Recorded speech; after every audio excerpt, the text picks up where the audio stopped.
how important it is that you manage your conditions not just until you give birth, but also after you give birth. As a couple of people, when we heard their testimonials yesterday, a couple of people had already given birth, but then started to show symptoms of postpartum eclampsia or preeclampsia. I think that was the word. For those of you who work in this area, if I have that term wrong, please charge it to my head and not to my heart. So today we're going to talk about how we are engaging with faith and community-based organizations, how the role of fathers plays into what is happening with many women and many families, and how they can be a support, what their stories are. But I also want you to take note of, in your communities, working with organizations, working with trusted messengers who can get this information out to other individuals. We heard on the panel yesterday from, I think it was Dr. Bronner, who at Morgan State said we need to make sure that maternal health is a part of the conversation, and we do that by making it a topic in the community. And that's everywhere. It's at our faith-based organizations, our nonprofits, our community-based organizations, on our jobs. We need to just continue to highlight the fact that Black and brown women are still, in 2024, dying at a rate that is 3 times higher than white women. We need to understand and know that studies have shown that when you have a doula present, there's an 80% less risk of preterm birth. That information is critical. And so today we're going to dive a little deeper into how you can work with a network, work with your faith-based and community-based organizations to do just that. It is my pleasure to introduce Reverend Dr. Q English. She is the director for the Center for Faith-Based and Neighborhood Partnerships at the U.S. Department of Health and Human Services. I know Reverend Dr. Q well. She and I have been working in this area for a while. She is passionate about this. In her role with the Faith-Based Partnership Center, she focuses, areas include, of course, maternal health, mental health in youth, suicide prevention and substance use disorder, inclusive of overdose prevention, working with the operating divisions based within HHS, and my office is one of those, like the Center for Disease Control and Substance Abuse and Mental Health Services, SAMHSA, the Administration for Children and Families, ACF, and HRSA. Reverend Dr. English and the center seek to address the priorities identified by the Biden-Harris administration.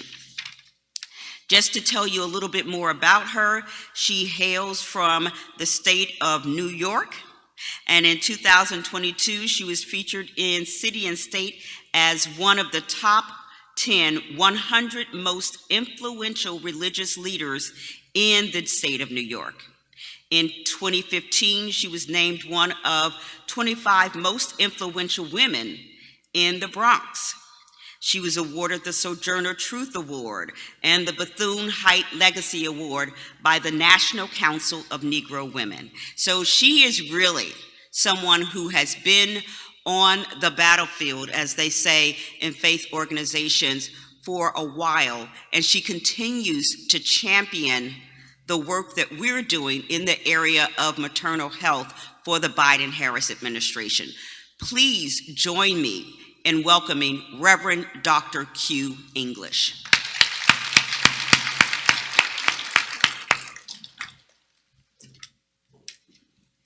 Thank you, Melissa. Can we put our hands together for Melissa Hurd, who's doing an incredible job in this space. It's really such an honor to work with her, and she is so passionate. She talks about my passion, but she too has been very, very passionate. So as you heard, the Center for Faith-Based and Neighborhood Partnerships is a federal office located in the Office of the Secretary at the United States Department of Health and Human Services. The primary efforts of the center focus on strengthening the response of faith and community-based organizations to critical health and human services issues, from the opioid crisis to maternal health. And here we already heard the stats. You heard the stats yesterday. We know that Black women 3 to 4 times pregnancy-related deaths than their counterpart, white women, and American Indian, Alaska Native, 2 to 3 times higher. But we also need to know that suicide is the leading cause of death postpartum period, from 6 months to 12 months. And I think the most heart-wrenching information for me, or stat for me, is knowing that 80% of these pregnancy-related deaths are preventable. So maternal mortality and maternal morbidity remain a major public health concern in the USA. And right here in Virginia, the factors related to maternal vulnerability in this state include physical environment, mental health and substance abuse, socioeconomic determinants, physical health, and general health care. So the Partnership Center's efforts to address this critical public health crisis are grounded in the White House blueprint for addressing the maternal health crisis, which efforts were led by Vice President Kamala Harris. And a few of the blueprint's goals are increasing access to and coverage of comprehensive, high-quality maternal health services, including behavioral health services, and ensuring those giving birth are heard and are decision makers in accountable systems of care, expanding and diversifying the perinatal workforce, and strengthening social supports for people before, during, and after pregnancy is another goal. So we imagine a future where every person in the United States can have a safe, dignified pregnancy and birth, and where equitable access to health care before, during, and after pregnancy is a right and not a privilege.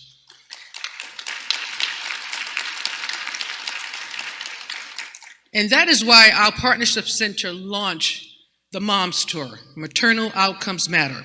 Because I begin to think, and I'm grassroots, right? I come from New York State, New York City specifically, did a lot of work with HIV, AIDS, criminal justice. Well, there's no real justice in criminal injustice, and reform, you'll catch that later. And a lot of work with working with my juvenile population, court involved, and I used to get arrested on Martin Luther King Day, so I'm really grassroots. So when I started thinking about this in my federal space, which I am so honored to be able to serve the nation in this space. I've come from Spanish Harlem, with all the substance use disorder, heroin addiction, cocaine addiction, suicides, all the things that happen in these types of neighborhood. And in my life personally, have stories, and I won't get into that now. But this is why I embarked upon the Moms Tour, because I started thinking, and it's been blessed by HSS and the White House, because I started thinking we have to go to the community.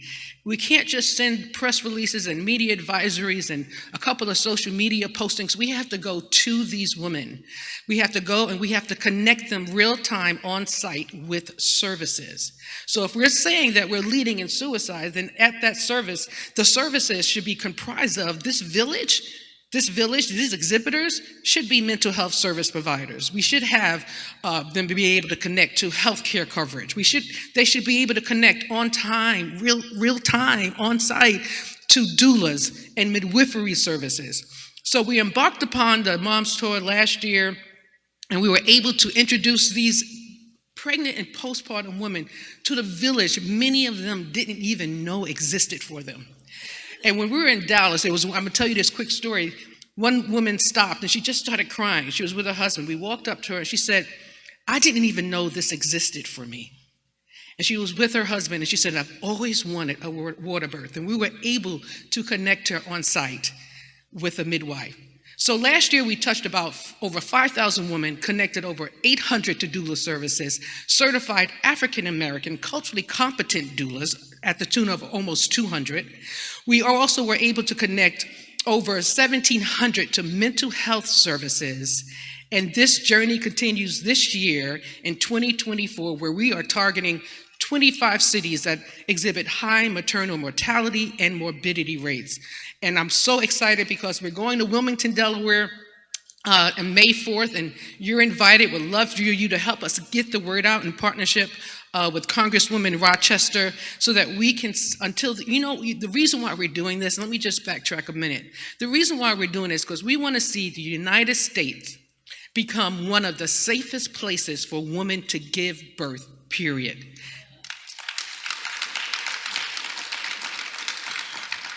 So, and as the fellow faith leader, we are the trusted messengers in our community.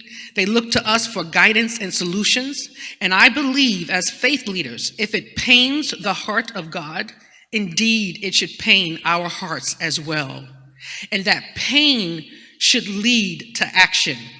And it may not be you at the helm, but a designee from your congregation can lead these efforts. And we have tools that can help get you started hot off the press. Is the guide that you have at your seat, and it's filled with educational information and resources, and it's also filled with practical suggestions for actions your community can take to support maternal and infant health. I'm not going to go through the action steps, but if you look through the guide, there are some very practical things that you can do in order to promote improved maternal health outcomes. Remember, we are the trusted messengers.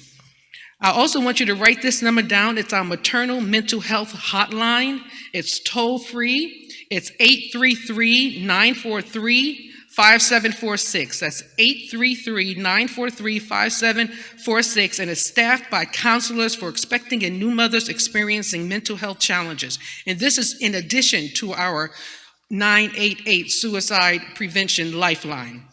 And in closing, I just want to say, this administration has prioritized improving maternal health in a big way. $7 million through the Office of Minority Health to fund community-based organizations that are supporting moms in geographic areas with high rates of adverse maternal health outcomes. $55 million through HRSA to fund state maternal health innovation grants. $110.5 million, a $2.5 million increase through CDC for safe motherhood programs. $5 million in funding for midwifery education and training through HRSA. $39 million to fund substance use disorder treatment programs for pregnant and postpartum individuals through SAMHSA. $7 million in funding for the maternal mental health hotline. And most recently, over $100 million, including key omnibus funding, has been allocated, reflecting bipartisan recognition of the urgent need to address the maternal health crisis. This funding includes provisions for research, community-based organizations, minority-serving institutions, and maternal health workforce expansion. So this administration has stepped up in a huge way in addressing this crisis. I'm looking forward to continuing our partnership together. Thank you. So now we're going to get into our panel discussion. If our panelists can join us on stage.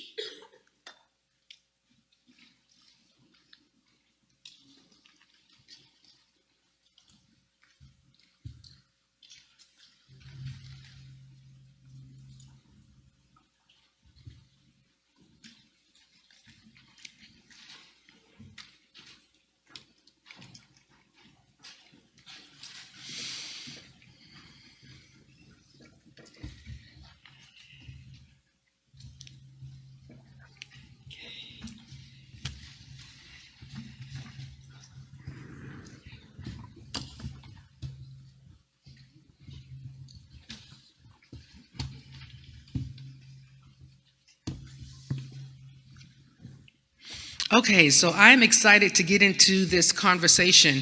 First, I would like the panelists to introduce themselves just for a minute to let us know who you are, who you're representing. So if you don't mind, we can start with Pastor. Good morning again and welcome to Gethsemane. I'm Dr. Dwight Riddick and I serve here as pastor. I'm also sitting in for our Bishop Dwight Riddick, Sr., who is the chair of the CARES program. Good morning. My name is Gayleen Canoyton. I'm the president of Celebrate Healthcare, and we've been in existence for 11 years. Good morning. My name is Jermaine Bromell. I'm the Director of Health Equity Programs for Tandem Health. We are a Philadelphia area-based population health company. Thank you. So let me start with you, Gayleen. You work closely with faith-based organizations. How do you build trust with FBOs, faith-based organizations? By being consistent. You have to be consistent in everything that you do with the faith-based community. And that's keeping in touch, keeping them abreast. And as an example, when I started my company in 2013, we started going to churches on ACA. And we went to churches to educate the community because at that time, or still, people would come to the church because the church is a trusted source. Mm-hmm. And so then I started building stronger relationships. I always had relationships with the clergy, but building stronger relationships.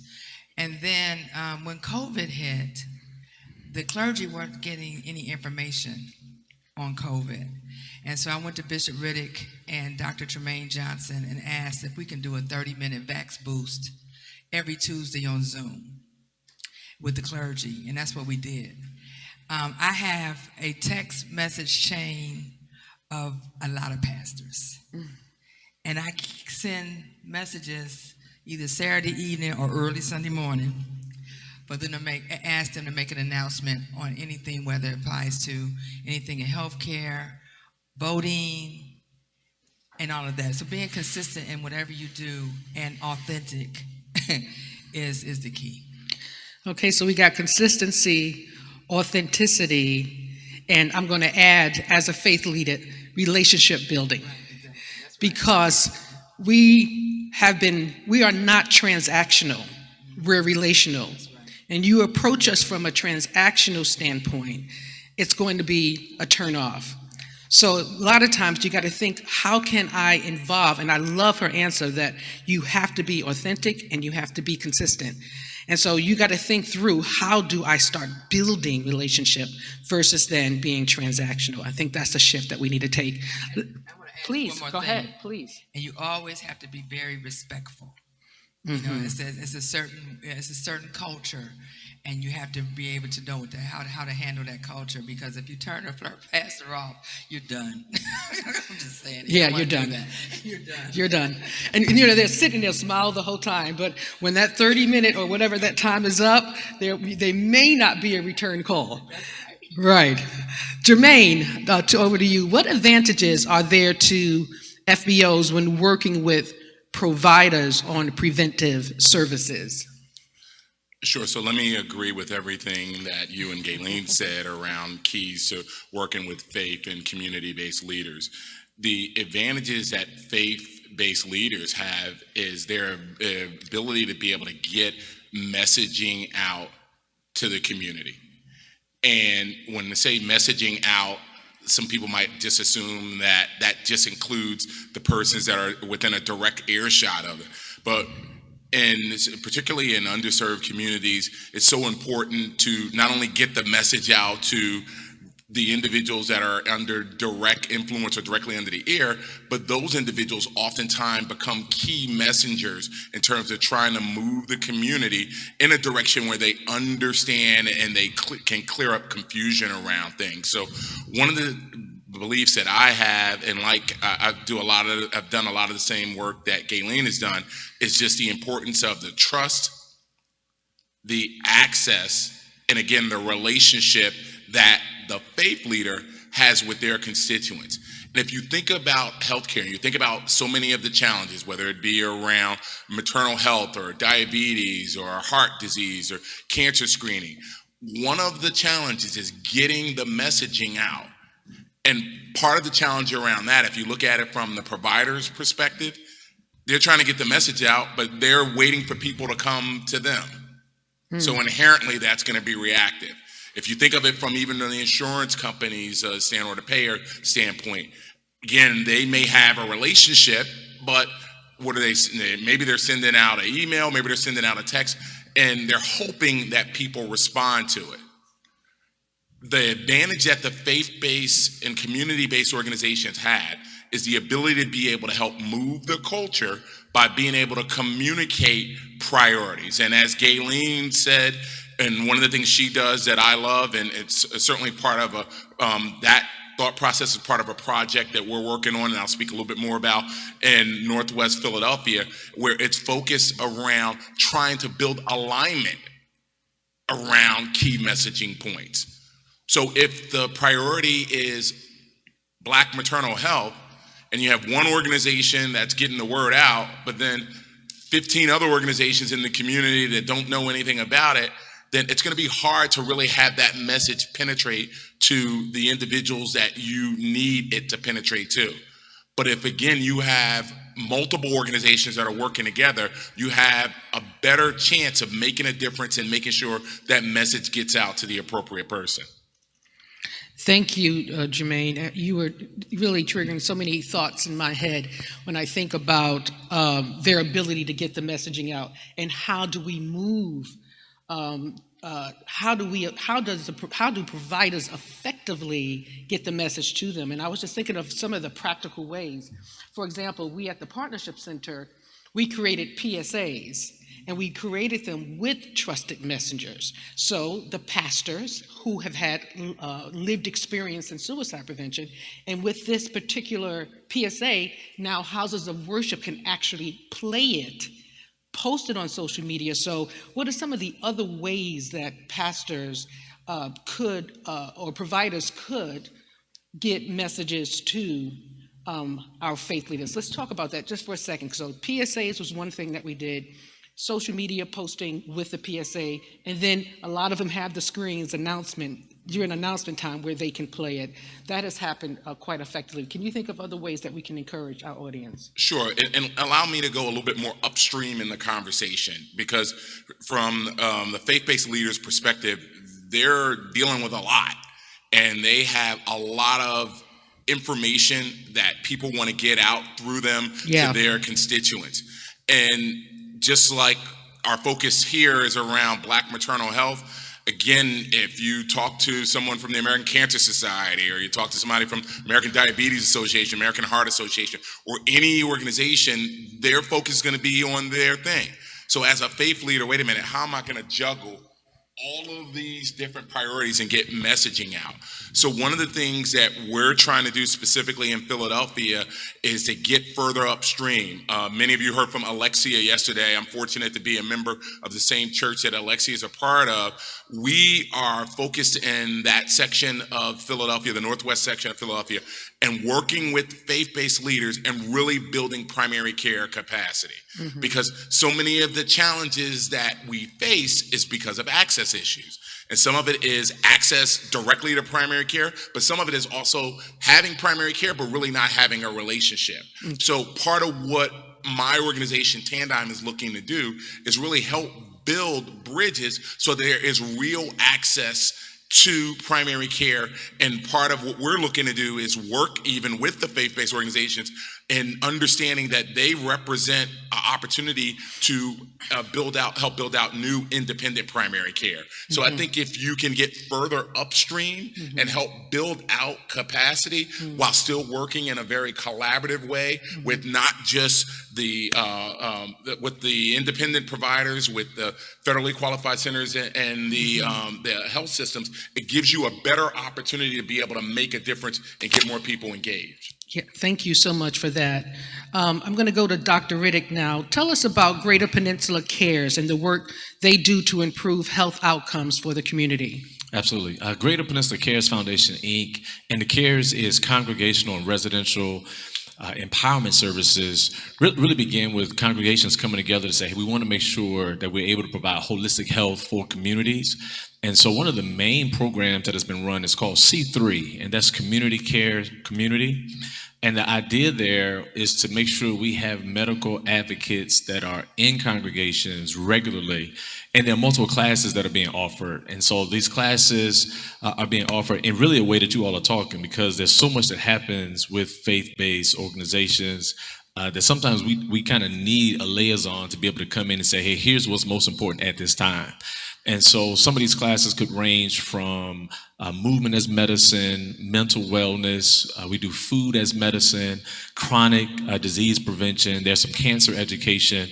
We've even stretched as far as to start looking at what the summer looks like for youth and students, so that we could host summer camps, not just to have a place, but to be able to teach some health practices and dietary practices during the summer. And so these are some of the initiatives that have taken place. We've done some things, and Ms. Galen can help out, done some things with blood pressure checks. I think the biggest thing for the Greater Peninsula is to make sure that it is community-based. And if I could say this, maybe to tag on to that last statement with Greater Peninsula, being able to connect with the faith-based organizations also is beneficial, because it's one of the few spaces that meets regularly. Like, people who come show up every week, and sometimes multiple times a week. So we're able to disseminate a lot of information at once.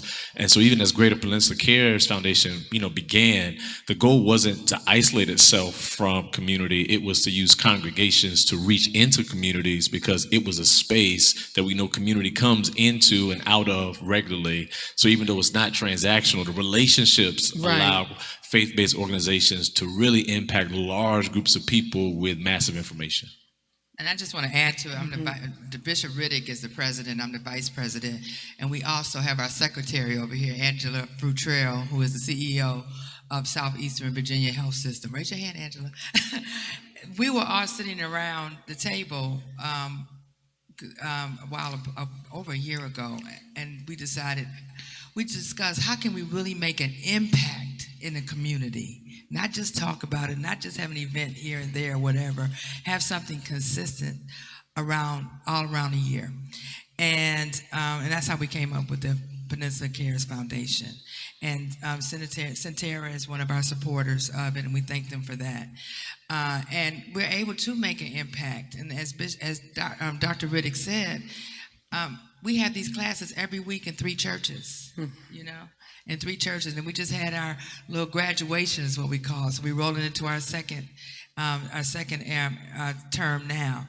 But it's a good program. It's made with faith leaders, community leaders, people in healthcare. So it's a combination of everyone that we can make a difference on the peninsula. That's excellent. And as you were talking, I was thinking too, Jermaine, when you made the point about how busy pastors are, right? We got to also think about who is the right point of contact within that church or house of worship, if you're not, depending on your religion. And so it's important, because there are those that lead the health ministry, wellness ministry. So it may not be the pastor that's that point of contact. So as we're doing that deep dive, we got to think of point of contact. And from what I'm hearing here too, is that we got to be solution oriented, right? We got to be Nike. We got to just do it. So this gathering that you're having over this past yesterday and today, great to take notes, great to get information. But think about what pains me, what angers me is what I'm assigned to solve. What saddens me is what I'm assigned to heal. And so if things are like going on the inside of you and you're feeling like, I got to do something, I encourage you to do something.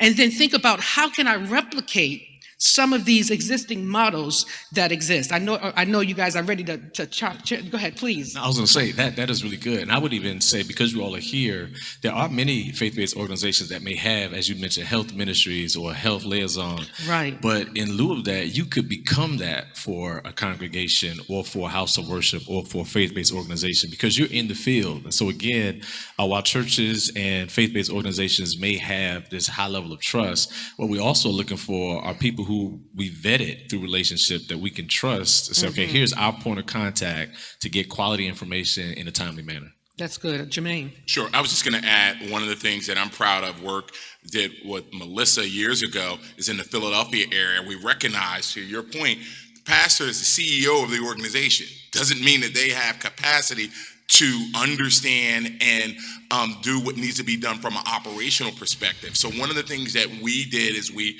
approached faith leaders was communicate to them that, hey, we want to help train up and support you wherever you're at, because some places are going to have people that maybe are stronger and other places maybe not so much. But one of the things we did with Melissa is we formed what we called an ambassador training series. And in that, we focused on different areas that were relevant, and it was designed to help strengthen the ministries of the faith and community-based organizations we were working with. That's excellent. When you think about pulling together these type of trainings, right, you want to know what the needs are of the community. And sometimes we go to them with what we feel they need. Sometimes it's okay to be in a listening and learning posture with the faith leaders. So make, again, the relational piece, you're making it an even exchange. This is what we're looking at doing, and then how may we serve you even more? So we have to think of those things as well. Gayleen, you wear many hats. So share with the audience your why when it comes to maternal health. So my organization, we actually work on the ground with the grassroots community. And we see the struggles. We see that racism is a public health crisis. And we know that food insecurities, transportation, jobs, economics, all this attributes to mental and maternal health. And it's important that we educate the community on the importance of having doulas. We really, really need to really educate this community, and that's what we're going to continue on doing. We're going to do even more when we do our door-to-door, door knocking, giving information out on Medicaid. But it's critical that we provide the community as much information as possible on this maternal health. But racism is a public health crisis, and that definitely attributes to maternal health. So that's your why, because you've seen the social determinants of health within your community that's motivated you. So it's the anger you're assigned to solve. Thank you so much for that. Jermaine, how can trusted messengers spread the word about the importance of the maternal health crisis specifically? I think it's a lot of what has been discussed over the last 2 days here is just really thinking intentionally around, number one, who is it that needs to be at the table? And how can you influence individuals who aren't at the table, and letting them know that there's a ability to be able to support them, and trying to make it as turnkey as possible, and then encouraging them to not just get messaging out. I know one of the things that we did in the Philadelphia area, again, working alongside of Melissa, and so appreciative of her leadership and her commitment to this kind of work with the ACA. When we got messaging out, and some of the times early on, we got messaging out and we're like, hey, this is how this is going to be relevant to you. But then what we found is that we layered on this, how this is going to be relevant to you or your family members or your friends. And there was an increase in the number of individuals that would come and want to talk to us about other persons they knew and their opportunity to be able to make a difference. So I would say that as you deliver the message, you're not just talking to everybody that's here in the room, but you're asking them to think about other people they know that can benefit from the information that's shared. And as you're getting them to think about who that target is, you're now also hopefully compelling them to act and recognizing that they can be a difference where they are for their contacts, whether that be family members or whether that be a friend. That's good. Please. I just want to, and again, be consistent. And as our clinics and our events that we have is right in the community. And we've been doing it for 11 years. We've been in existence for 11 years. People trust us. And they will call us about insurance. Mm-hmm. They will call us about anything. And look, I don't have a PhD. I don't have an MD. But I do have a PhD in community. And they'll call about anything, ask us about anything, because we're always there. We are present. And that's very important, being consistent and always being present. That's excellent. Pastor? I was going to say, having the conversation. I think we could be honest, there are a lot of things that are taboo conversations in Black communities. And so, like, even being here, this is great, but I don't know how many people who are experiencing any form of maternal mortality have actually had a space where they could talk about it. And so it happens, but it's now silent. And then there's the shame and maybe embarrassment. And so it's kept behind closed doors. So I think as many conversations as you can have publicly, privately, making it something that is public knowledge. And then from there, I think we start to spread the message and say, hey, this is not just something she went through, it's something that they went through, and this family went through, and this father was affected, and this family was affected. And as a result, it kind of catches its own fire and starts to spread. Thank you, Pastor. Also, I'm just going to add a few more things. You can recognize national awareness days. For example, this weekend, from the 11th through the 17th, is Black Maternal Health Week, right? So you think about what you can do with bulletins, social media, right? Use tools that exist. CDC has a Hear Her campaign, HEAR, H-E-A-R campaign. Online, you can download these powerful stories and you can actually have them played in your house of worship. You can also host events, right? Have experts come in, like here, in your respective spaces. So these are the little things that you can do. You can even throw a community baby shower. It doesn't even have to be on the scale of the mom's tour, but start getting involved. I think all churches need to act as churches without walls. And you can also, as you know, have doula certified right within your house of worship. When we first launched our big mom's tour, we called it that last year. And now they're continuing with some other priorities. But when we launched that last year, we recognized that this is what they do. And they've already certified over 40 doulas right within that congregation. And so there's much, much more that can be done. So I just wanted to really get your mind turning. You can even reference our maternal health guide for more ideas. Dr. Riddick, how do you work across faith to build consensus around issues such as social determinants of health? Thank you. I think when you say work across faith, one of the things that I'll start off with I want to say if faith-based spaces are impactful, then there won't just be one type of faith that's showing up, right? That my hope is that even as a Christian church, that we have non-Christians showing up regularly. And in doing so, we get to hear the concerns from each faith. Also want to say, just through personal networking and communication, we're able to connect with ecumenical spaces to hear what's happening in different denominations, interfaith spaces, as I had an opportunity to do today, just to kind of hear, because this isn't a particular faith issue, it's a social issue. And so for us, it has been intentional about reaching out. It is being courageous enough to cross those lines and say, hey, listen, we may not agree in our faith space on these things, but here's something we can agree on.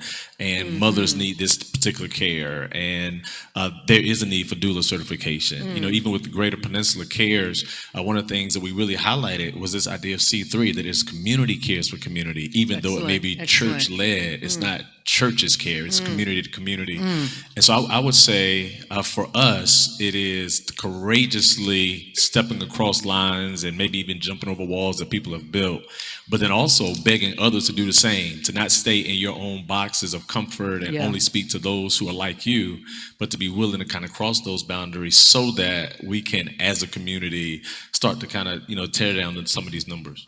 And this disparity crosses all religious lines. And so it's not just about, a certain religion. That interfaith movement is so important in that we don't operate in silos. And I just want to commend you because that is exactly the model that we need. It's the community model. It is the village model. Because I remember back in the day, the village used to raise its children. How many remember that back in the day, right? And so we need to keep that in mind. We have to continue in the village mindset in order to be effective. That's one of the reasons why we had launched the Moms Tour. And I'm going to throw something over to you, Jermaine, because I want to talk about fathers for a minute. One of the things we do at the Moms Tour is we have a dad's den, because it's not I'm pregnant, it's we're pregnant. And in that dad's den, they have real conversation, because that PTSD is not just for women, it is also the father. That's why you start seeing some of these men being certified as doulas. They call themselves doulos. And so, it's important that we pay attention to the father. It's so important. So to that end, Jermaine, how, as a father, can you talk about the role dads play in the birthing process? Sure. So I'll just share a quick example. I have a 13-year-old and then also have a 15-month-old. And in that, again, I'm a member of E9, and we're fortunate. Although my wife and I have private insurance, we got a free doula through the church, and in that, a lot of, all right, hey, this is what you should expect, and so on. So there was a moment in the process of birth of my youngest son, where my wife had elevated blood pressure. And immediately in my mind, I was activated that I needed to be more proactive there, and I needed to make sure that I was understanding and that my wife felt comfortable, and I was becoming a better advocate in that moment. Not saying that there wasn't a need beforehand, but that was a seminal moment for me to know that I need to be prepared to do more. I need to be listening more. I need to be attuned to what she's asking for, what is happening, to make sure that we don't get an adverse outcome here. So I appreciate all of the work that people like Alexia and people like Melissa, and I appreciate the church leadership at Enoch making that doula available, because if not, then maybe I don't have the heightened awareness in that particular moment, and who knows what happens there. Not saying that there would be an adverse event, but I appreciate it. I definitely felt more confident and more engaged, and I'm somebody that's worked in healthcare for 20 years. So imagine someone that maybe doesn't have the health system sophistication that I have. They might feel intimidated in that moment, like, hey, how do I handle it? But so that to me is why this kind of work and around building awareness makes a difference. Thank you. I have one last question. And when I was thinking about like the dad's den, that private conversation, because there are so many men that are suffering, particularly Black men, when it comes to the mental health crisis. And I remember we were in Dallas, and one person confided in our national leader over the dad's den and said, I've been having suicidal ideations. And I remember a woman coming up to me saying, do you have anything for fathers to be and for fathers? So this is they are not, they are suffering. There's so many men along this journey are suffering, and we need to pay greater attention. While we're talking about maternal health, we must include the fathers and father-to-be. And my last statement I'm going to make about the Mom's Tour before I turn over the last question to you, Gayleen, is that we don't just give them resources and connect them on site to real services, but we also educate them. The shower is just a draw to get them in the door. So when we had over 600 in Calverton, Maryland, we had over 700 2 weeks ago in South Carolina over the 2 weekends. We're able to educate them and teach them how to advocate for themselves in healthcare settings. We teach them about the role of a doula in midwifery services. We talk to them about mental health care and the importance of what is postpartum depression, and then we're connected in real time on site. And that is the value of community, village-grown work. And I want to encourage you to think about what more can I do in this space. To that end, Gayleen, this is the second convening. This is the last question. What do you hope the audience walks away with in terms of next steps? Having a deeper understanding on how to communicate with the people of need in the community, especially the women and the men that are in need. And I also want to say that let's not forget about single mothers, because the father is not always there. I was a single mother. And so it's very important to understand what the family dynamic is, and you need to know that and how to communicate, because all of us in this room have passion, and we all have a sense of what maternal health means. But when we go outside these walls, the people that really need us don't totally understand the impact until it happens to them. And when it happens to them, it happens to the whole community. And so I'm hoping that when we leave here today, we'll take these resources, we'll take the examples that we have on how we can reach out to the faith base. I also want to say that we need to look at having some kind of program in our high schools. I think we need to start, we can't start just at an adult level. I think we need to start in our high schools talking about maternal health. And I also think talking to these youth violence prevention organizations. So it's not only just faith, you have to reach out to everyone in the community. I took some other notes. We all need to be ambassadors. And that's why I'm hoping we all, when we leave here, we all will be better ambassadors in the community and save lives. Save lives. Thank you, Gayleen. And we do have time for a couple of questions from the audience real quickly. If there are any questions that we have from the audience at this time of our panelists. Okay.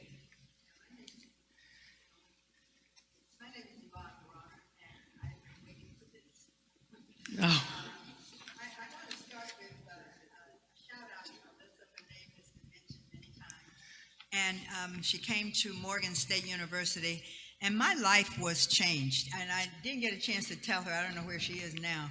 She's right there She's somewhere. in the back. Oh, okay. You know, some people do have that life-changing approach to you, but I want to say a few things about the community, because the community is at the center of the work that we're doing at Morgan with the 16 universities. I think I spoke about that yesterday. And This so is- one of, I'm sorry, go ahead. I'm sorry. no. So the first thing that I see as a major problem is the fact that we have so much going on in our communities that we're having overload.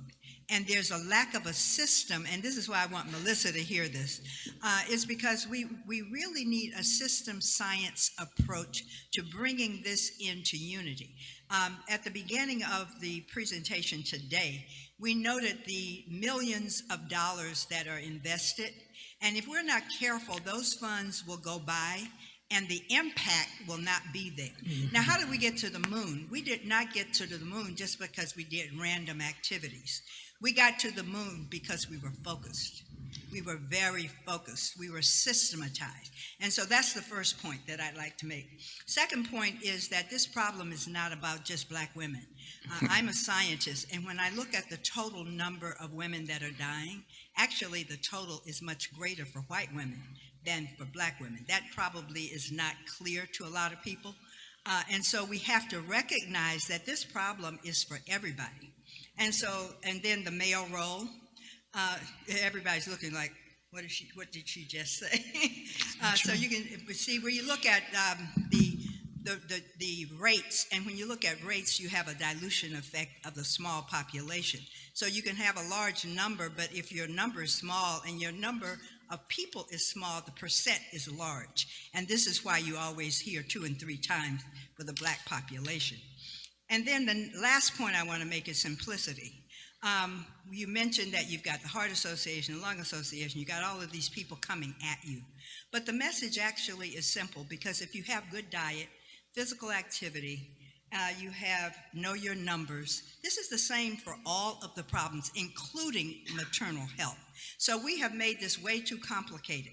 And if we don't simplify these messages, I worry that we'll go through the next 5 years with all of these investments and not have the outcome. And I welcome the input from the group. Thank you so much. Let's give her a hand. Is there a question? A question from the audience. Can I do a follow-up? You sorry, want to go do a ahead. follow-up? Okay, Please. go first. And I really appreciate the comment that you just made. For me, I launched my company for preventative care. And that's what the Affordable Care did. And then when people fell into the gap, we were able to tell them why they needed to vote in a nonpartisan way to expand Medicaid. But preventative care is definitely something that's very important for maternal health. Now, I understand that there's more white women that might have experienced maternal health, the deaths, than Black women, but you have to realize there's major disparities, and which you know is major disparities in access to health in the Black community, and that's one reason why it's highlighted. And so my goal is to make sure that everyone understand the importance of when they get their insurance that they see their doctor immediately and get everything that's included in the preventative care package done every year. I was going to say also, I definitely welcome all of those comments and thank you for them.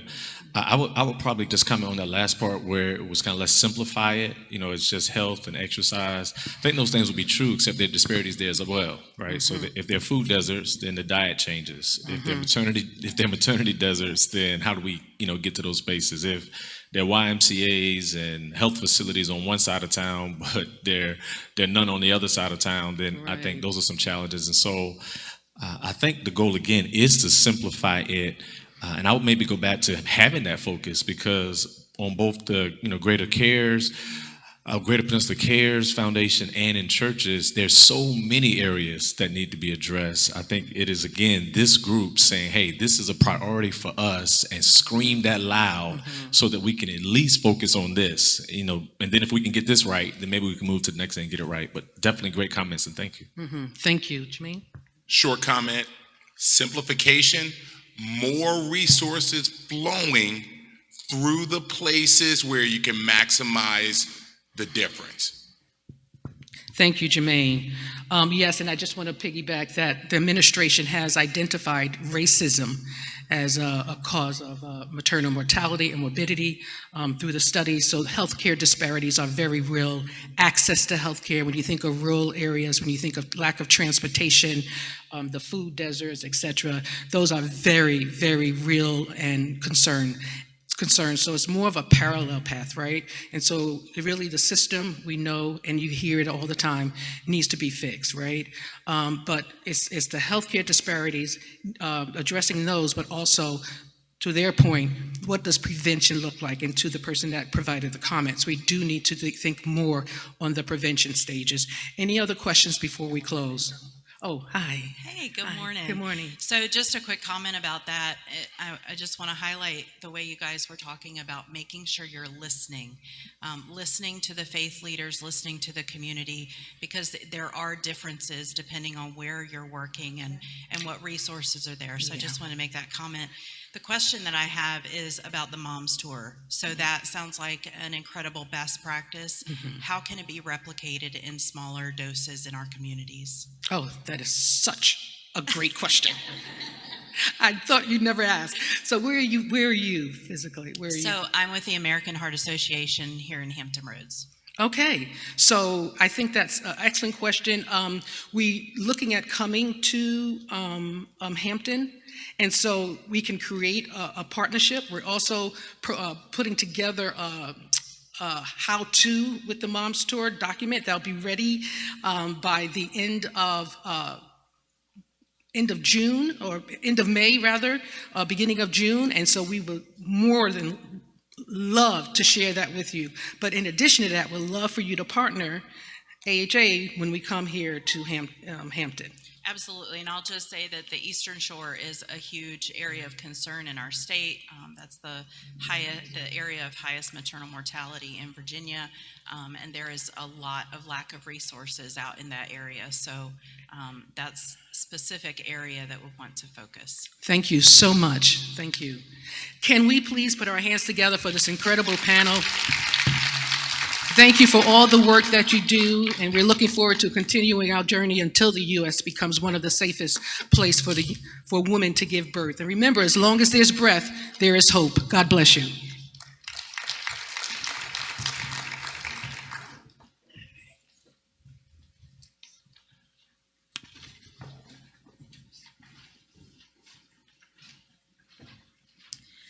All right, as they depart, let's give that panel another round of applause. Every time I've been doing this work and you heard the passion, and like many of you, I'm passionate about this topic, but every time I hear something, I'm like, oh, I gotta take the note on that. So I heard a lot of information about reaching high schools, starting younger, have the C3, community, cares, community. I'm taking that. So just to let you know, Dr. Riddick, that's now something that we'll be talking about. And then the other thing was making sure Gayleen has this method of texting the pastors and say, in their congregation this morning, please talk about X, Y, and Z. I'm going to take that one as well. Many people might be like, Melissa, stop texting me. But, you know, I said to you all that I would challenge you. Think outside the box. Later on today, we still want you to identify that one action, just one, that you will do to make a difference. I have a couple here, they may work, they may not, but I'm going to keep trying because the women and the babies deserve it. Everybody deserves a chance to live. And 80%, as we heard, 80% of the deaths are preventable. We can do better. So thank you, everyone, for being a part of that panel, and thank you again for raising such interesting comments and questions. We're going to continue this conversation. Now it is my pleasure to introduce our next speaker. I believe he is online, Dr. Ken Koenig. Can we see him? That's me.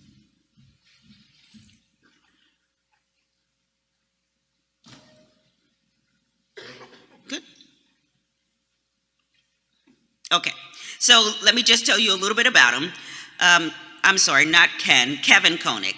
Kevin joined CMMI, which is the Center for Medicare and Medicaid Innovation, CMMI, in 2022, and supports the Transforming Maternal Health team, focusing on the payment model and stakeholder engagement activities.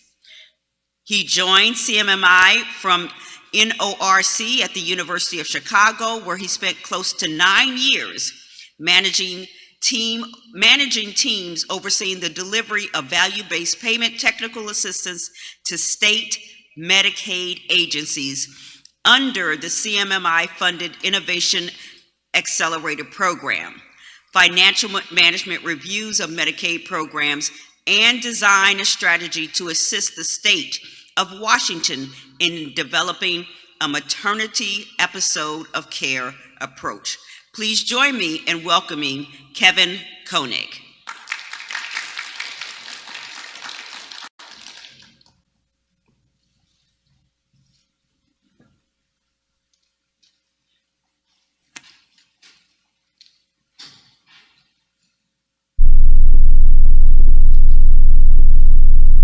Excellent, Kevin. So everyone can hear me now? I can't currently hear others.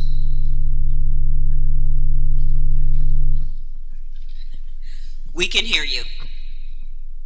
Okay, excellent. I'll go ahead and get started. My name is Kevin Koenig. I'm in the Division of State-Based Initiatives in CMMI, and I'll be talking through the Transforming Maternal Health, or TMA, model, and I'll share my slides for today. Oh, 1 second.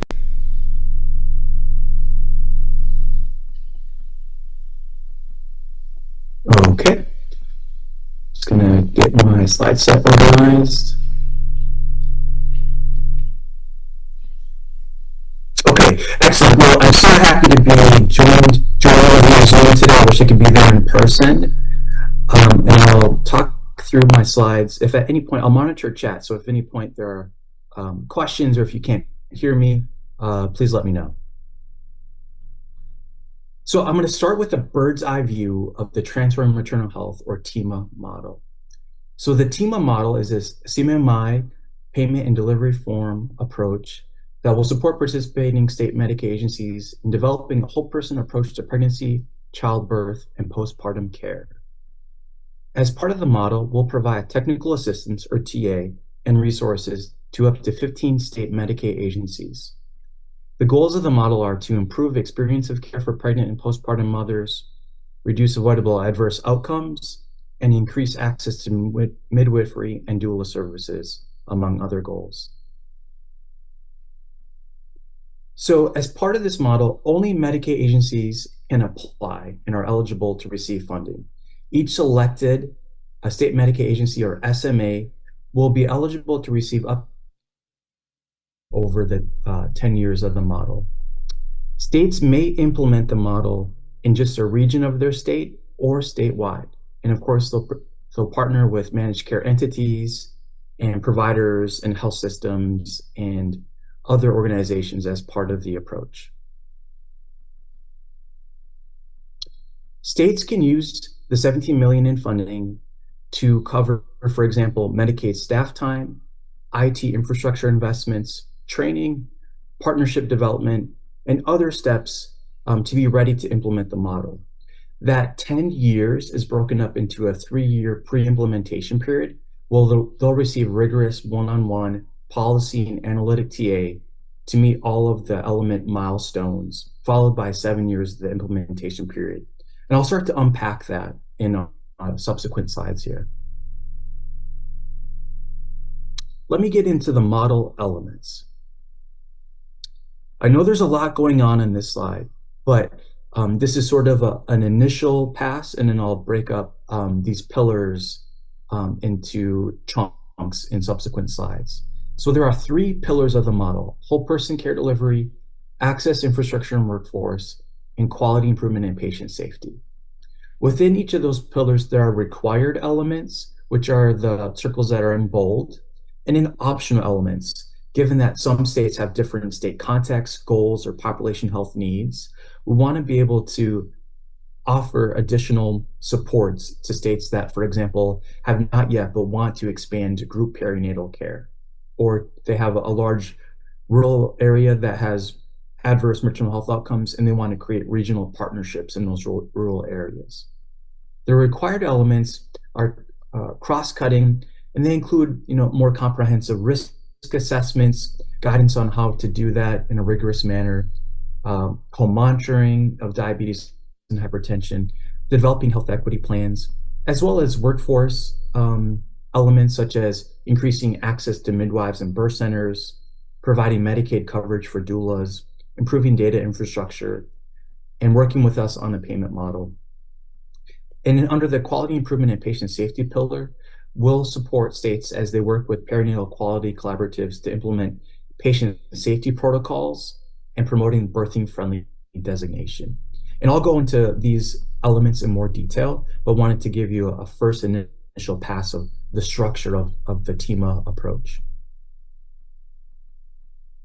So in the access, infrastructure, and workforce pillar, I won't read through all of the examples of TA, but this lists all of the elements on the left column and in examples of the types of one-on-one policy and analytic TA that CMS will provide states during that first 3 years of the pre-implementation period of the model to help states get to where we want them to get to in terms of being ready to implement each element in the implementation period.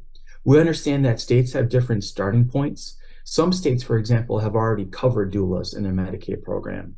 And so while they've covered doulas, they, for example, may just need support in developing a doula advisory council to help bring in doulas to the Medicaid workforce.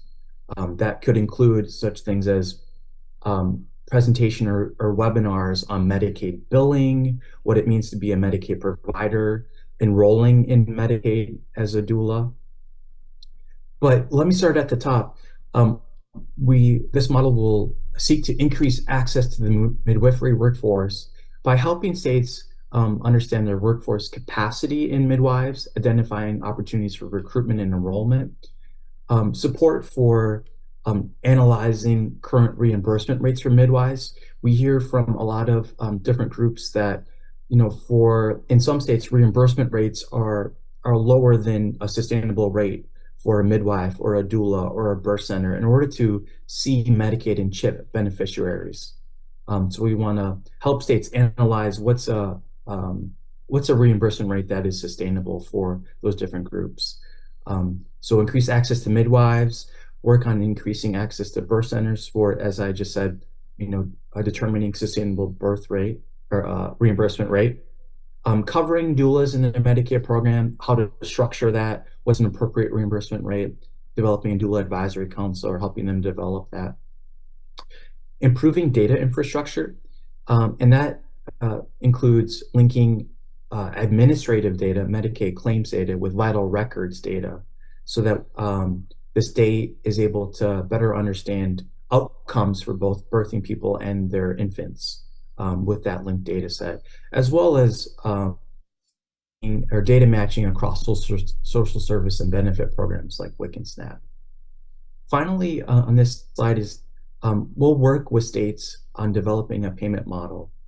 There are subsequent slides that break this out in further detail, but at a high level, CMS will lead the design of the payment model in collaboration and partnership with states, and we'll have facilitated discussions about the design and outline an analytic approach for this payment model. Let me move to the next slide. The next pillar is quality improvement and safety. And as part of the TEMA approach, we'll assist states in facilitating connections with perinatal quality collaboratives. Now, most states have perinatal quality collaboratives that work with hospitals to implement AIM patient safety bundles or protocols. And in partnership with HRSA, we have a lot of engagement with our friends at HRSA. So thank you, HRSA colleagues who are on the Zoom here today. So we have monthly calls with them about this work stream, and we'll work with states to support the data collection and analysis needed to understand which AIM patient safety bundle is the appropriate one for their population given their current outcomes and goals, and then providing TA as needed to states and the PQC in order to advance those elements or those safety protocols. We'll also provide guidance to hospitals and health systems and states in attaining a birthing-friendly hospital designation, which is an evolving designation. I'll move to the next slide. The final pillar is whole person care delivery. And we'll assist states in covering home monitoring of, or also known as remote patient monitoring for pregnant people or postpartum people with diabetes and hypertension. Some states cover this already, but others do not. And so we'll help states cover this and understand the design, reimbursement, and any technical needs in operationalizing this required element. We'll also help states. Some states have standardized risk screenings for their Medicaid population in order to do a sort of assessment at the very beginning in the prenatal period on, what needs, both behavioral health needs, social service needs, or chronic conditions that a pregnant person may have, and where they need linkage to other providers or supports to meet those needs. So we'll provide technical assistance in those screens for perinatal depression and anxiety, tobacco use, substance use disorder, and health-related social needs. There's more and more research and evidence that addressing food insecurity, unstable housing, transportation, and other health-related social needs are really important to meeting or improving outcomes for all people, but including pregnant people and their infants. So we'll support states and providers in developing those comprehensive screens and follow-up processes. Finally here, we'll support states. States are, certainly making strides in developing health equity plans, but we'll support their efforts in the design of their health equity plan. Certainly, being able to break out their data by subpopulation or demographics to understand what are their disparities across different demographic groups, and how do we collect data so that we can understand how to reduce those, and whether we are making improvements in reducing those disparities over time. We'll also help them with an implementation plan for this health equity plan. I mentioned the optional elements at the very beginning of this element overview. So in addition to those required elements, these are on the table for states to select to receive technical assistance.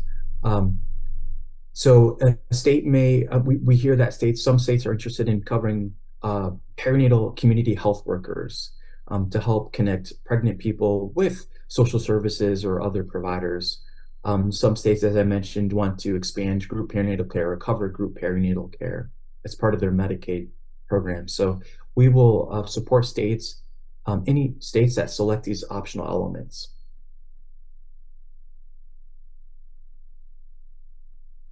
Now I want to drill into the technical assistance available because it's a really valuable and important part of the model. I mentioned at the beginning that we're working with states over 3 years to implement these elements and be ready for a 7-year implementation period.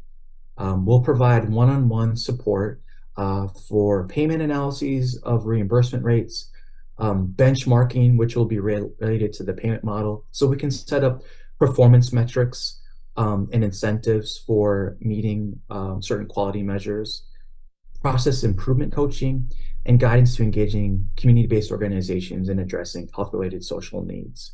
So we'll be providing one-on-one policy and TA. Each state will have a coach and a bench of subject matter experts to support the states, and there'll be, weekly meetings, lots of discussion implementing these elements. We'll also have a learning system. We'll develop some case studies on what's working. We'll have opportunities for states and others to join affinity groups and action groups and have webinars. We know from prior models that states love to also talk with other states on what's working. How do you overcome certain barriers? What are lessons learned? So we'll facilitate those cross-state learnings. Now I want to get into the payment model, which supports these elements. So we'll have a phased in payment approach. So we'll be kind of having a glide path to a longer term sustainable value-based payment arrangement as we move away from just traditional fee-for-service or the use of global billing codes to a payment strategy that rewards or incentivizes delivery of a whole person care and reducing maternal health disparities and improving outcomes. So starting in model year 3, states will use a portion of their cooperative agreement funding to pay providers for activities related to TEMA elements. And I'll get into that in more detail in just a moment. Starting in model year 4, providers will receive upside only, so they won't be eligible or they won't have downside risk. It's just shared savings only for meeting certain quality and cost benchmarks. And then, as I mentioned, in model year 5 and beyond, we'll be working during the first 4 years to work with states and other key interested groups in developing a rigorous, detailed value-based payment strategy that will support delivery, care structures, and outcomes that we all want to see. And I'll get into this in more detail here. So this is the model year 3 provider infrastructure payments. We hear from providers, and it's very fair. You can't just ask us to do more and not pay us more for the time and energy it takes to do that. So states will use a portion of their funding to then pay providers to implement the PQC-led inpatient safety bundles, for example, to support team-based care, quality measure reporting so that we can track data and what's working and what's not working so that we can make adjustments over time.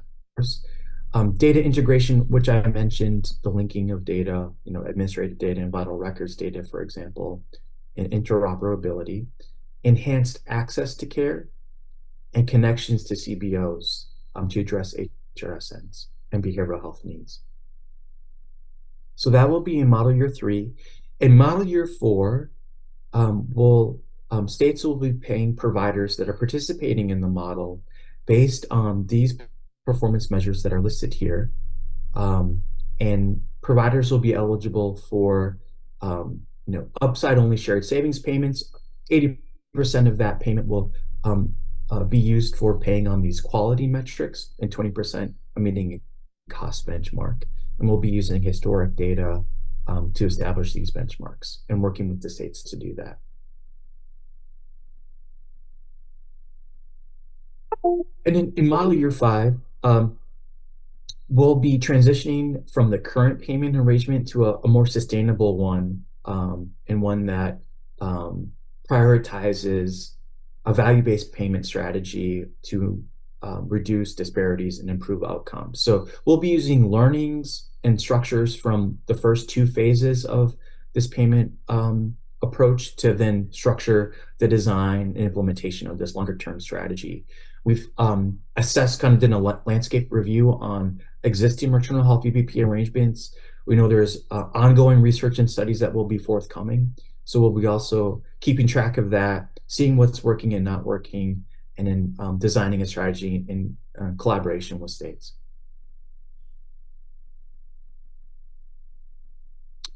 Let me move to the application and next steps for this model. So um, the application or notice of funding opportunity will be coming out later this spring. Applications will be due this summer. So, and again, only state med agencies can apply to TIMA, but of course they'll have strong partnerships with providers, PQCs, community-based organizations, and other partners in their state as part of this approach. So we expect this to be collaborative. We'll be reviewing applications, selecting states in the fall, with the 10-year model to start in January 2025. And that again will be a 3-year pre-implementation period, followed by a 7-year implementation phase of the model.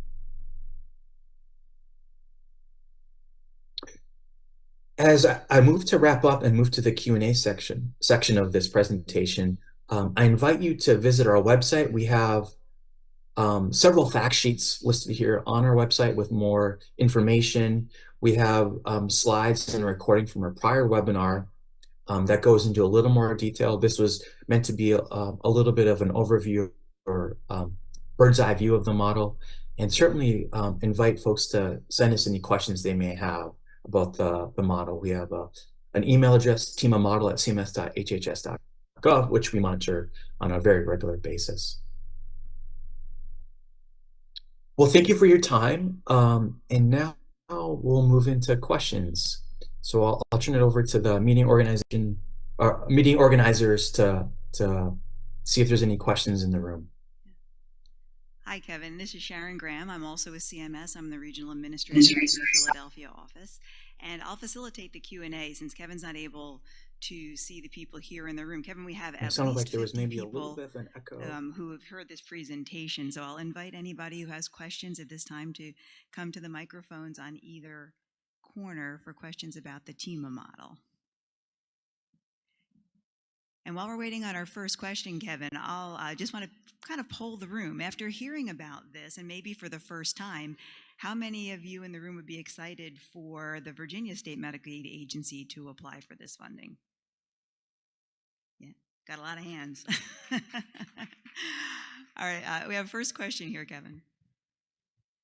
Hi, thanks, Sharon, and thank you, Kevin, for this great information.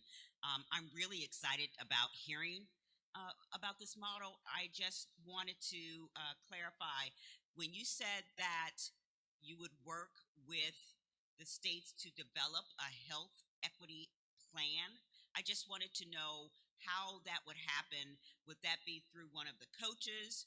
And what are some of the parameters around that health equity plan? Kevin, were you able to hear the question?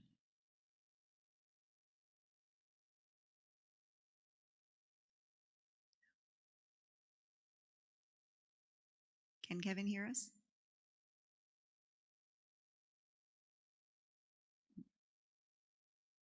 Okay, we may have lost a connection. Hold on one second, please.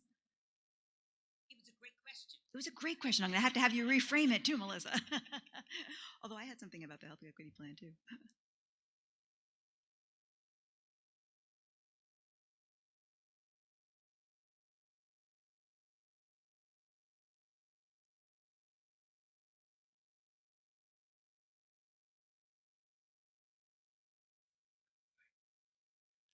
Uh-oh.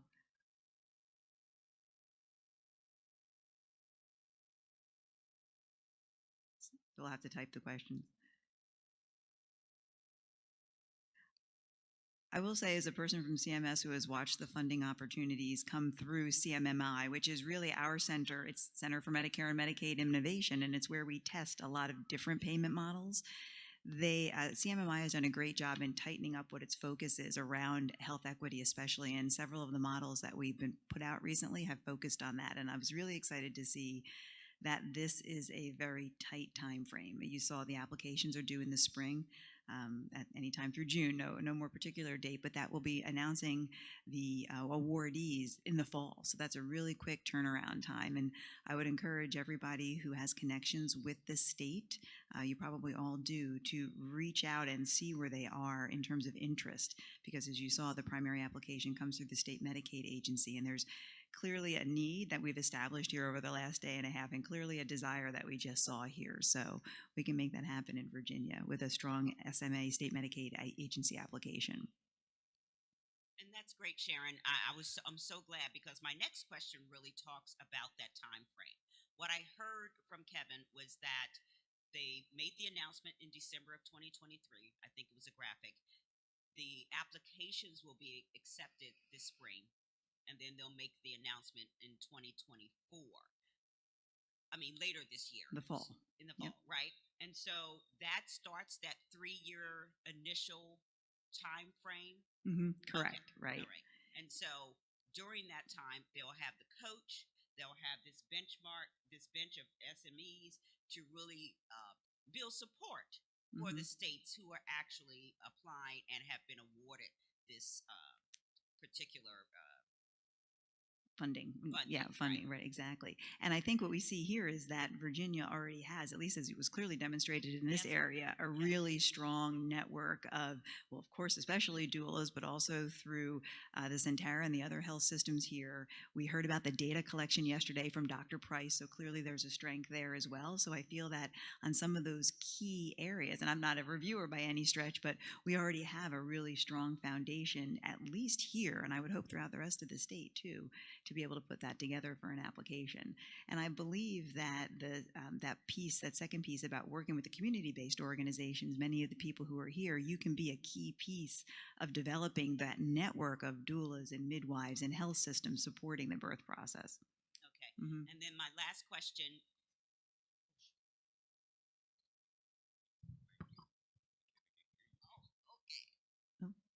This is a very dynamic session. We're moving about.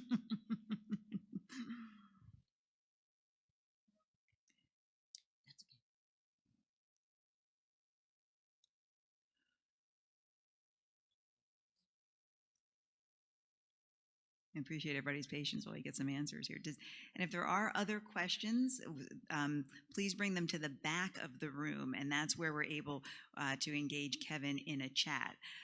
The last slide, and these slides can be made available as I understand it, but there's also, if you just Google TMAH for Transforming Maternal Outcomes, or Maternal and Health, I forget now what it stands for. I'm so used to just seeing TMAH. But if you Google that in CMS, it comes right up to the web page, where, as you may have noted, you can sign up for updates related to the model itself.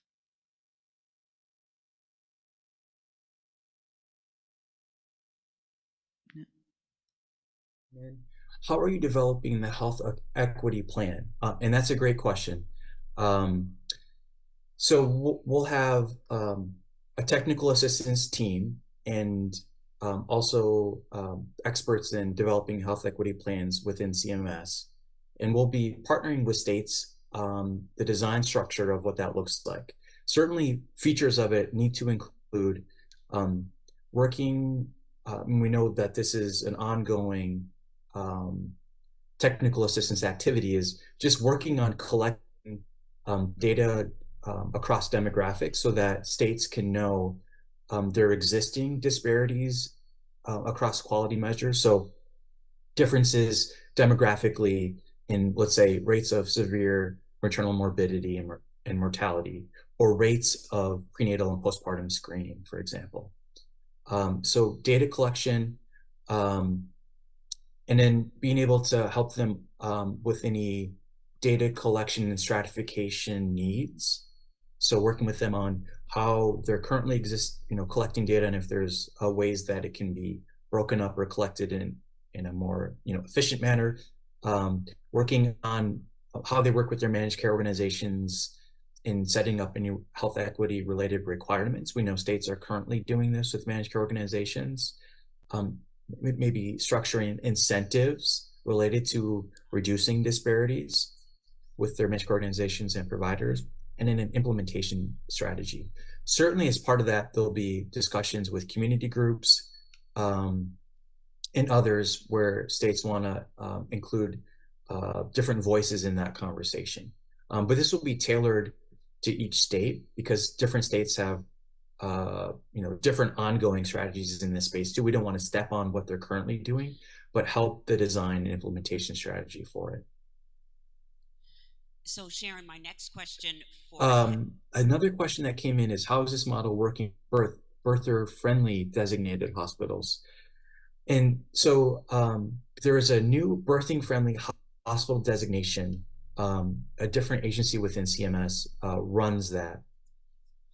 Part of that requirement is that hospitals are implementing AIM patient safety protocols and having other quality improvement activities in place.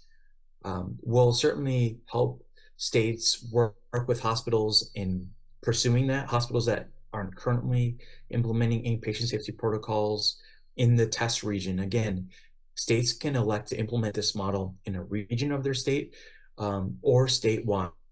Understanding that some states are really large, California, for example, and so implementing this model statewide from the very beginning may be challenging for them. And they can certainly, or they're welcome to do that. Other states are smaller, and both geographically and in sort of their health system structures across their state. And so implementing it statewide may not be as burdensome initially. So we'll work with the states to establish relationships as needed with their PQCs, working with hospitals, working on understanding barriers to implementing AIM patient safety protocols or other quality improvement initiatives that are attached to the birthing-friendly hospital designation. This is a designation that is set to sort of evolve over time as we advance the rigor of this designation. Next question, how many states will be funded? So up to 15 state Medicaid agencies will be funded. We're hoping to get as many applications as we can, and in states we'll be reviewing them and selecting up to 15 states.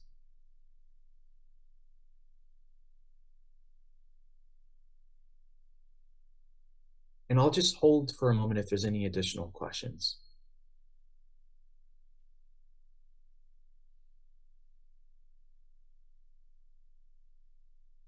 Okay, that was the last question. These were great questions. And I really appreciate, the time with y'all today and promoting this CMMI model. If there's any questions that you have at a later point, please feel free to email our inbox. I and others monitor that on a regular basis. And again, thanks for the partnership and time.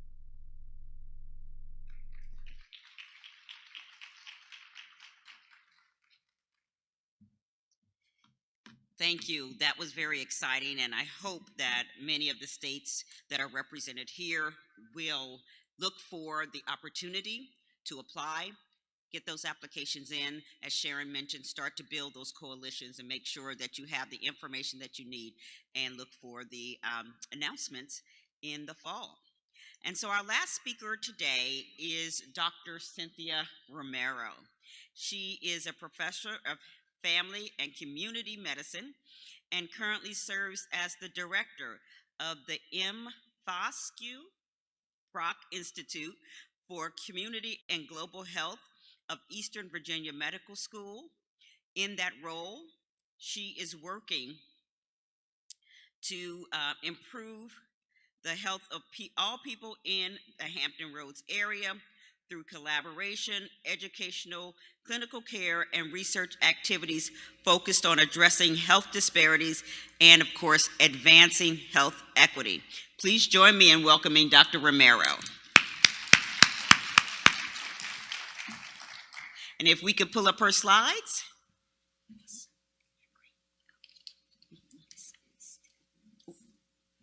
I'm gonna need to step up here so you can see.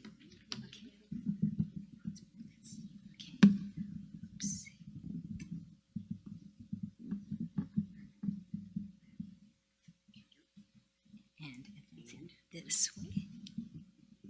Hello. Yep. Oh. I'll let you do that. Down. Back there.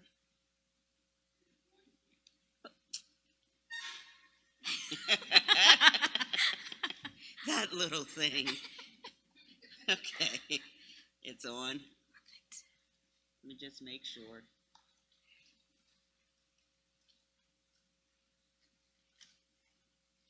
Funny dancing. No.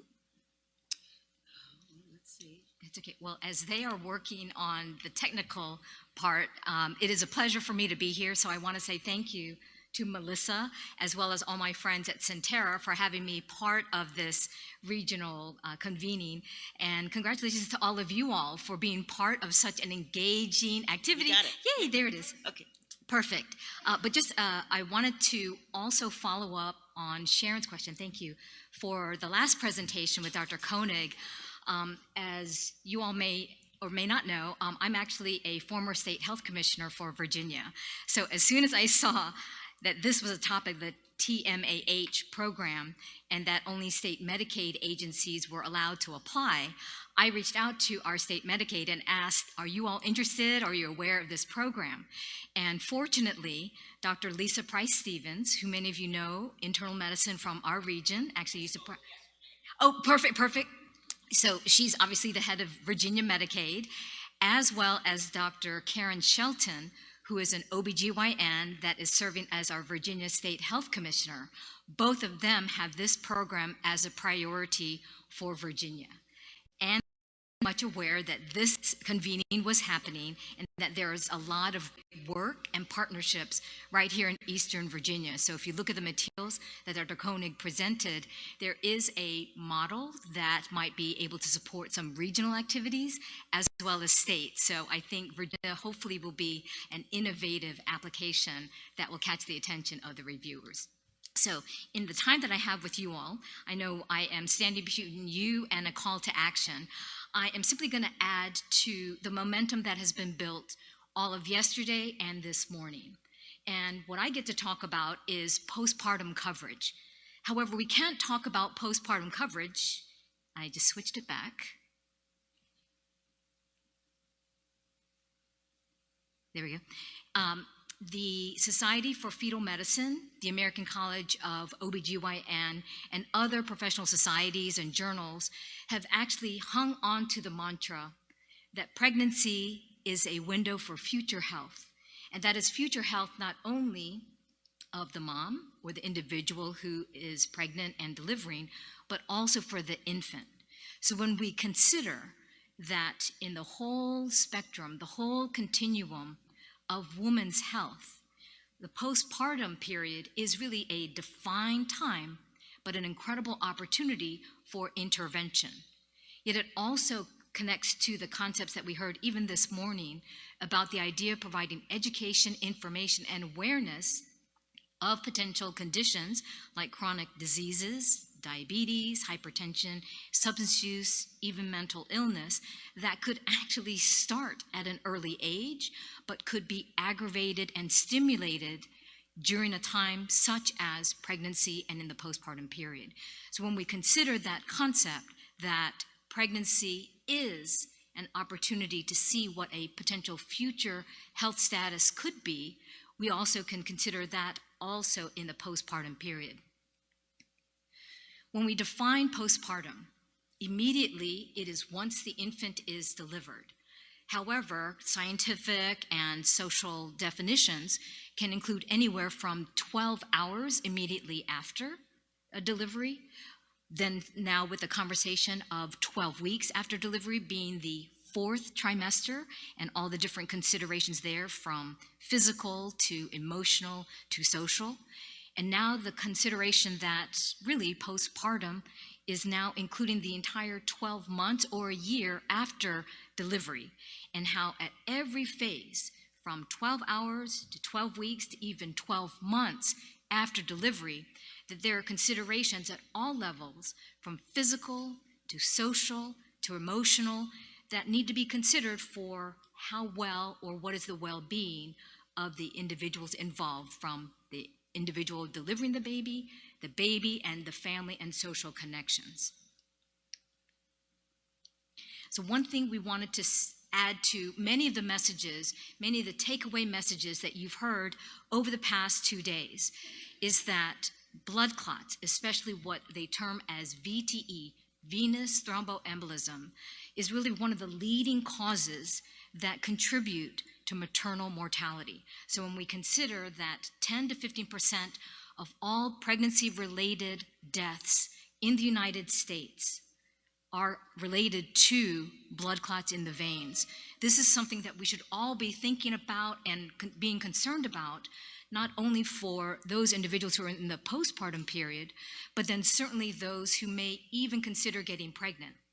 So when we consider that 10 to 14 individuals who are pregnant could get a thrombosis out of 10,000 pregnancies, it is really very common across all races and ethnicities, but we know it is particularly affecting those who come into pregnancy with some form of immune disorder like lupus or even diabetes or other chronic disease.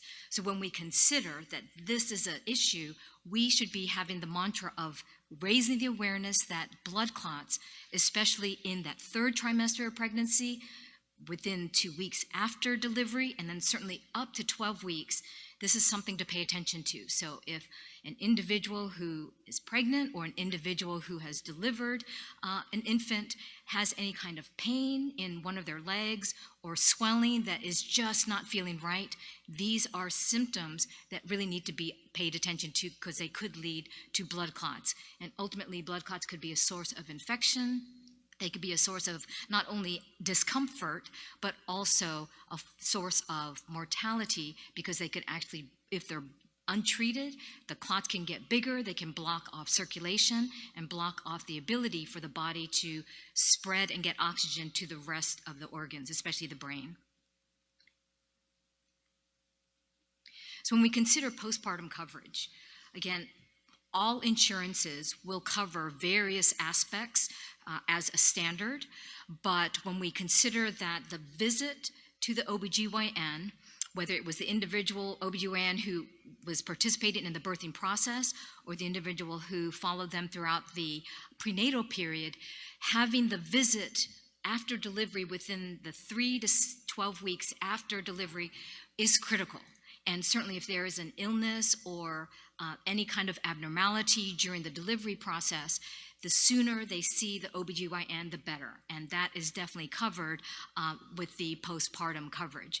But recognizing that that visit is such a critical time period, not just if there is something noticed like high blood pressure, diabetes, or any kind of discomfort that is unusual during the pregnancy, but also to follow up and do the initial screening and assessment to see how are they doing physically, how is their sleep, how are they eating, how is their energy level, how is their bladder, are they having any incontinence, and really going through those particular physical concerns. Then there's the concern about the infant and the care. Is the infant able to breastfeed if they're interested in breastfeeding? And if not, how can we engage them with a lactation specialist? How is their sexuality or the sense of libido? How is that within the context of, the postpartum period? And recognizing that the concerns about intimate partner violence, in addition to other mental illnesses, postpartum depression, all of these are different considerations that at the postpartum OB visit, there are simple tools, simple surveys, simple questions that can be asked, but have to be asked in order to be able to really assess the individual after delivery. Other discussions related to contraception and birth, planning is the time to actually start those conversations postpartum. And then recognizing that there are opportunities to really assess how is the support from the family, how is the support from the community, or from others who can help with the care of the infant and for the individual who just delivered. There are so many pieces that really should be included within that postpartum visit. And then certainly just health maintenance in general.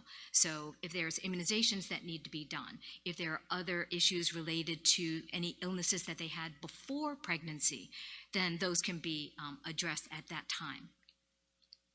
Also need to consider that postpartum coverage, you would think, would be consistent across all insurances, but recognize that one of the first things we have to ask is what particular insurance does an individual have?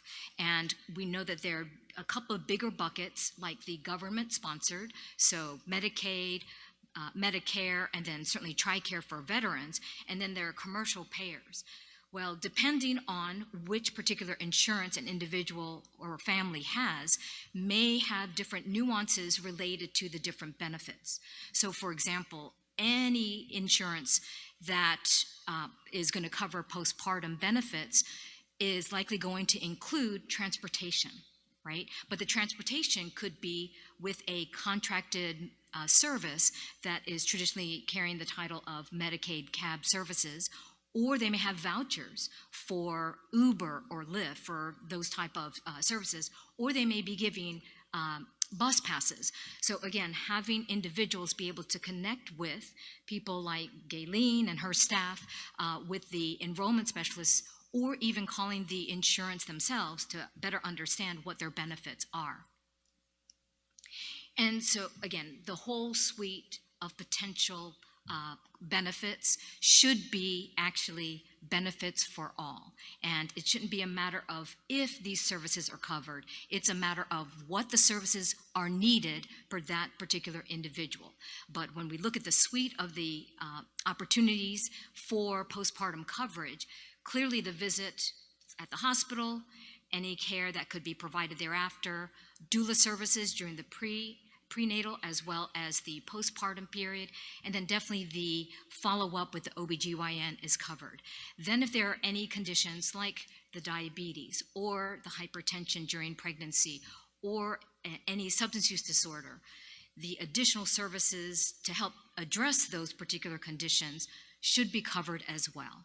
And again, that's why it's going to be critical for postpartum assessments to really take place consistently and in the most comprehensive fashion. And just recognizing that we all know this, that there are different factors that influence health, and having access to health care and having genetics will only determine the outcomes of individuals, families, and communities about 20% of the time. And so 80% other factors will influence if individuals will have the best health outcomes. So certainly for pregnant and parenting postpartum individuals, we recognize that there are so many other supports and considerations that need to be addressed even beyond healthcare delivery. But one area there that you see that is represented only by 10% of the influence is the physical environment. So in addition to having a safe and stable home to live in, also having a home that's free of violence, free of neglect, and free of abuse. So recognize that, especially for the postpartum population, we need to be considering that. And for Maslow's hierarchy of needs, I know you all have seen this pyramid before. It defines behavior and why do people do what they do. And at the very bottom, we know that individuals, especially those who are pregnant and postpartum, will do what they need to do to assure that their physiologic needs are met. Do they have food to eat, drink to drink, a safe place to be, a house or stable environment, food to eat? So when we consider, though, that there are individuals that we know of that may have been disconnected or fragilely supported before their pregnancy, that they are going to be at higher risk for not only having physical illness postpartum, but also having higher risk for the mental illnesses and substance use. And certainly the terms related to equality, equity, and empowerment. We know, especially because of the statistics, that access to healthcare has not been consistent or equitable, especially for people of color. We recognize that there are policies that keep individuals, populations, and families from accessing services because the providers don't look like them, cannot relate to them, are not as culturally competent. When we're part of a system like all of us have been the past couple of days, we should be part of that system to want to create the conditions to eliminate the policies that are causing those barriers and to engage the voices that we need to provide the empowered interventions that will connect to the people that we're trying to serve the most. And just to reiterate the same messages that you all have heard yesterday and today, where we are in the position to be able to help educate those who are going to be getting pregnant, those who are pregnant today, and those who are going to be supporting those who may be getting pregnant in the future. We have the opportunity to provide that information and education and those consistent, simple messages. We also have the opportunity and responsibility to elevate the voices to hear the needs of those who need the help and the support and the services. And we are all part of this system where we must be creating the conditions, allowing the access, allowing the power and knowledge for individuals, families, and communities to know that they have specific needs and they have the ability to help themselves be as healthy and well as possible, especially postpartum. So just very quickly, an example of what we're doing here in the region is a project that's actually supported by Sentara Cares Foundation. And I know several of you in the audience are involved in this, where it's a project with the Brock Institute, EVMS, Norfolk State University, which is one of our local historically Black college and universities, and Old Dominion University, as well as over 50 other agencies, nonprofit organizations, and partners, and we are establishing a person-centered pathway for substance use disorder in pregnant and parenting women.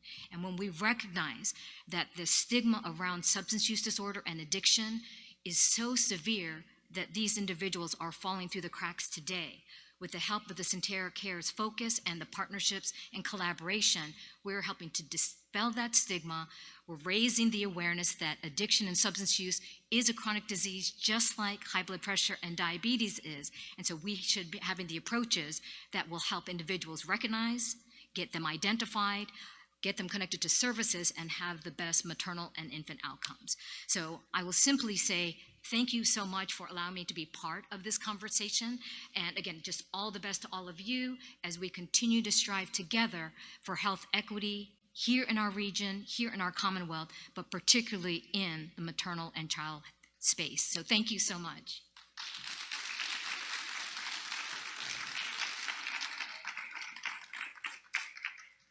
Are there any questions for?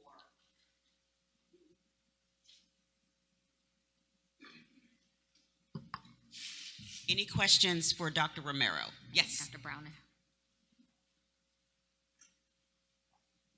This was a very wonderful presentation. Could you say a few more words about your link to the HBCU? I think I heard you say you had some. Yes. If Yes, you could ma'am. describe that, please. Absolutely. Well, if Norfolk State University or Hampton University, which are two of our historical Black college and universities right here in Eastern Virginia, if we could have been part of your network, again, hopefully if additional funding becomes available, we should. Yes, ma'am, because we in Virginia are wroth with opportunity, because our Virginia is so diverse in terms of demographics, in terms of political influence, in terms of access to help and services. But yet to see that there are so many efforts that have to be localized and regionalized. So when we look at how our state is divided, we have collaborations that are really in the health planning districts, or if we follow the divisions related to our community services boards, there are collaborations that are really working together, particularly with the community. But I will give a quick shout out for both our historically Black college and university, Norfolk State University and Hampton University. Both of them are some of the original universities that have existed in our region. They both have nursing programs and professional healthcare programs, and they are including their students, their graduate students, and their faculty in many of the grassroots efforts, and truly in collaboration with other health systems, other academic medical centers, and certainly with the community. So here on the peninsula is the Hampton University, and on the south side, which is past the bridge, is Norfolk State, which is literally right there near our campus of Old Dominion University and Eastern Virginia. Yes, and one thing I will say, just to add to that conversation, Eastern Virginia Medical School on July 1st will be integrating with Old Dominion University. And Old Dominion University, in partnership technically with EVMS, but also with Norfolk State University, are establishing a joint school of public health. So as an academician, you all will know this is so exciting for us. And again, Sentara has been intimately involved in many of these conversations as well, because when we consider what we could be doing as a region, okay, not only more conversations like this and engaging all of our community members in not just outreach and education, we have the opportunity in a very structured way, not only with the School of Public Health, but with ODU, NSU, and EVMS, to actually have community participatory research. And for us to be able to delve into why is there a racial and ethnic difference in infant mortality or maternal mortality? It's not just access to healthcare, and it's not just bias, although that's a huge part of it. Is there a molecular or biological reason that our bodies, that the Black bodies are at higher risk for hypertension, diabetes, all these chronic illnesses? So with the School of Public Health, we're going to be helping to develop not only research agendas that are not just going to be in the laboratory, but are actually going to be involving and engaging the community members, better understanding behaviors, better understanding lifestyle, better understanding genetics and conditions in ways that we haven't before in Virginia. And the opportunity for us to even partner with health systems that now are truly starting to, evolve because of the pandemic, to recognize that bringing the services to the community, bringing education, information, doulas, community health workers, behavioral health, primary care there. And I love the step earlier about having faith-based organizations and having to primary care. Again, Virginia is really on this trajectory, but I'll say Virginia in particular is helping lead that effort. So definitely more to come.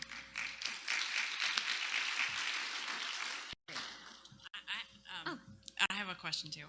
So thank you so much for leadership, Dr. Romero, and the partnership that you have. We talk a lot about prenatal care and a lot of organizations.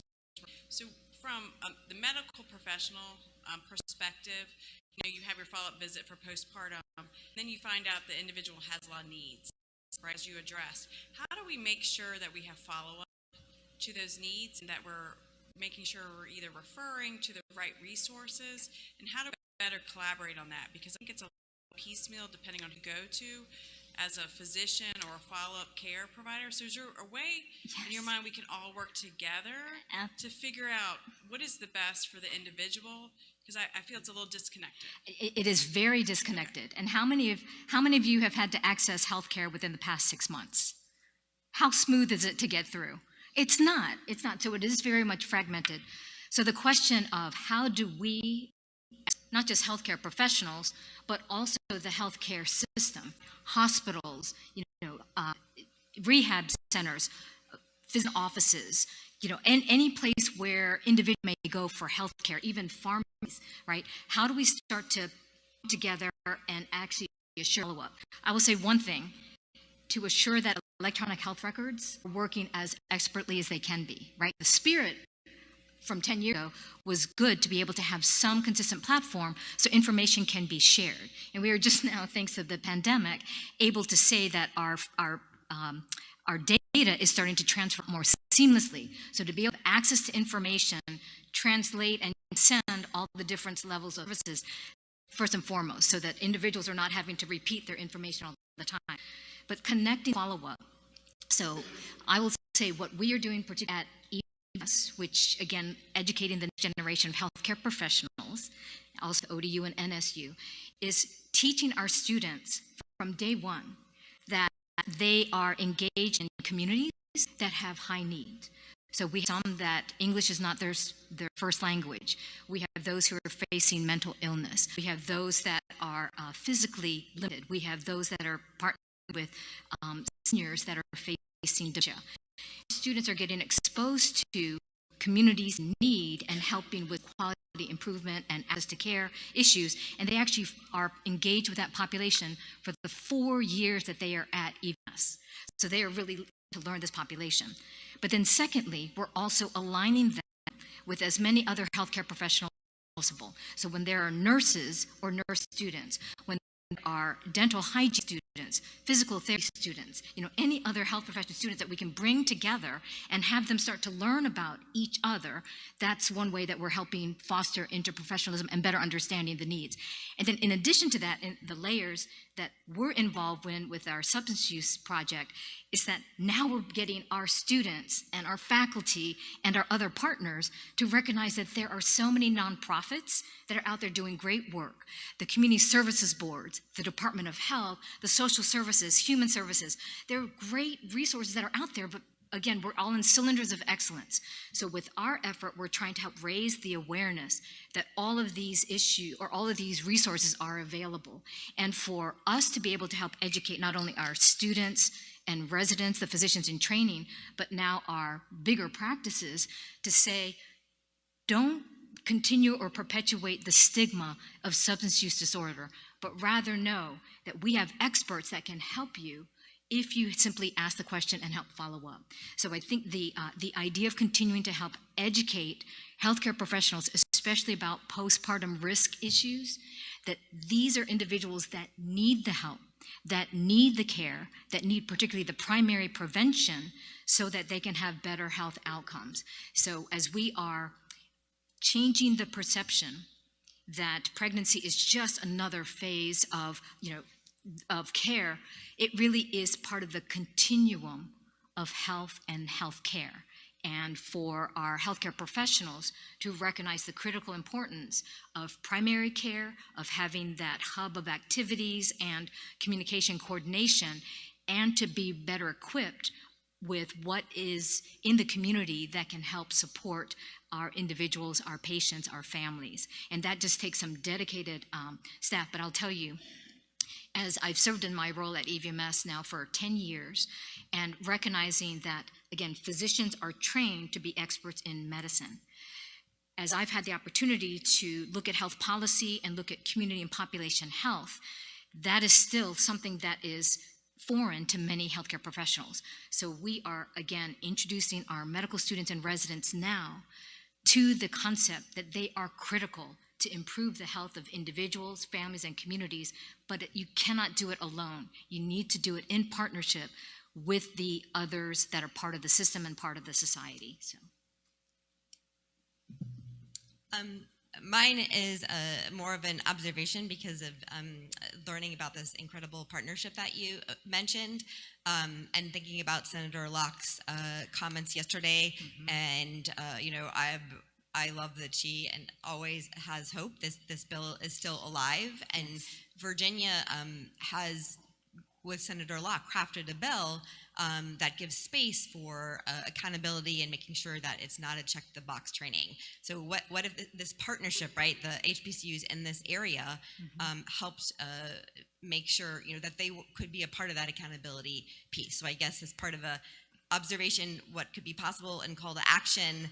Let's keep fighting for this bill because Virginia could be the first state that in the area that is the most, right, the senator in the area that is the most impacted, and Delegate Cliff Hayes carried the this is the most impacted area, and you could help lead the change. absolutely, thank you. Hi, Gayleen. And they do great work.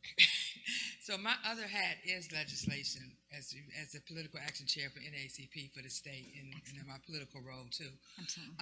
And as she stated, Senator Locke carried another bill, which was SB 118, that put the space together where insurance will cover doulas, and that will help, and it includes postpartum.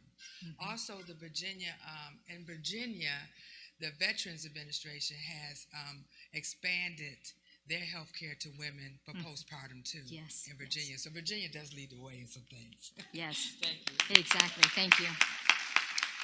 Thank you, everybody. Thank you. Thank you. I think she has one more question. I do. Thank you so much, Dr. Romero. My question was with regards to the Pathways Project. Yes, ma'am. You said you have over 50 partners engaged in this work. Yes. How did that happen? So, thank you so much for asking. So the question was, with our Pathways project, I mentioned that we have over 50 partners, and that's an underestimation. So, but fortunately, I will say it started in 2019, where the Brock Institute, was asked by SAMHSA to help host a Region 3 training for their clinical guidance in caring for pregnant and parenting women with substance use disorder. So they had come up with this wonderful guide that they were simply trying to get, disseminated to the different, regions across the country. So we were happy to host that educational session for Delaware, Maryland, Virginia, Tennessee, North Carolina, South Carolina at EVMS, and that was in May of 2019. And at that time, right after we finished this all-day training session, I had a labor and delivery nurse from Norfolk General, which is our tertiary hospital and really the flagship hospital of Sentara. We had a social worker from a community, and we had an EVMS OBGYN at the time, came up to me individually and said, "This was a great conference, learned a lot, but what we don't know is who is doing what in our region. Can you help with that?" So fast forward to February of 2020, and you guys may remember something called the pandemic that was developing in February 2020.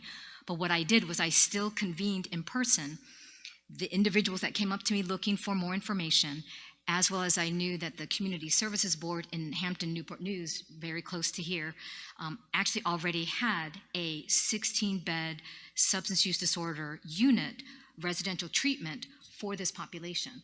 So I partnered with them to ask them, what are some resources and how do we know what everyone else is doing around the area? And they immediately connected me to the other 8 community services boards in the region and connected me to their nonprofits that they worked with, like Postpartum Support VA, the UP Center that has a peer recovery support specialist program for this population, as well as Spirit Works Foundation, which is up in Williamsburg. So here, it has become organic that throughout 2020 and then certainly 2021, that this collaboration has been continuing to meet every month. And even through the pandemic, when all the meetings were starting to fall off the schedules, we'll meet whenever everything's settled, this group of collaborators said, can we please continue to talk to each other because this population needs us. And so we transitioned, and so we have a monthly meeting the second Monday of every month from 10 to 11:30, and we learn about each other, we learn about what's new, we invite new partners, and that is actually when the Sentara Cares funding opportunity came about, looking at how we could do more since our partners were really wanting to do something tangible. And that's when our collaborative was able to apply for one of those pieces of funding. But it really was an organic networking opportunity to say who is involved in supporting this population and how can we simply align and coordinate the services together to benefit this population. Thank you. You're welcome. Thank you. Pleasure. Thank you.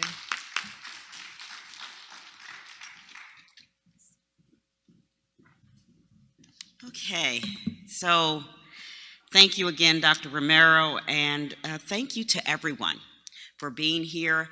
A couple of things. We were talking about, I think it was Dr. Amber Price yesterday, and I was reminiscent of what she said when Dr. Romero was speaking about what's happening in the lives of individuals, of families, women, birthing women. And I think she said whether it's what's going on in your personal life or what's happening at work, that we all have experienced trauma. And when we understand that from the moment you meet someone, no one has a perfect life, right? So we've all experienced trauma. And when you put yourself in that situation and understand that, then you're better able to establish a relationship because you are vulnerable, that person is vulnerable, and you're able to say, okay, as a clinician, as a provider, as someone who's working in this space, I need to understand that everyone who walks through that door has experienced trauma. And when we come to that point, they don't have to explain it, they don't have to share it, you just have to understand it. That puts things into a different perspective. So I just wanted to share that as we go out and continue to do this work. One of the things that I asked you yesterday, and I mentioned it again this morning, is for you to say just one thing that you intend to do that is an action to further this work. The past day and a half, we've heard a lot of information, great information, but it doesn't do us any good, or it doesn't do the women and the people that we serve any good if we just have this great information. What are we going to do with the information? That's where we need to get to. So I pledge to, and then I'll ask for volunteers, 3 things. 1, I'm going to, of course, send the slides to all the participants because I know who you are. So you will have an opportunity to review this information again. Second, I work at HHS, and there's a lot of information that the federal government puts out, and I'm on a lot of newsletters. But with regards to maternal health, I'm going to sign up for at least 5 new newsletters with regards to just this subject, because we need to keep informed. We need to know what is happening in our communities. We need to know what's happening in the region. And then third, the last thing that I pledge to do is every day that I get up, I want to make sure that we are talking about maternal health, and we're making it a part, that I'm making it a part of the conversation. I was explaining to someone today that we have a lot of priorities at HHS, and those priorities will change. Some will become more relevant in other areas, but this one I'm going to keep on the radar. So even if I get a set of instructions from someone else in Washington, D.C., I'll do that work, and I'll do it to the best of my ability, but I'm also going to continue to champion maternal health because, again, the women and the infants deserve it. So that's what I intend to do. Do we have any volunteers, just 2, to talk about what their action item is? Come on, I gave you the assignment yesterday. Anyone? Yes, Megan.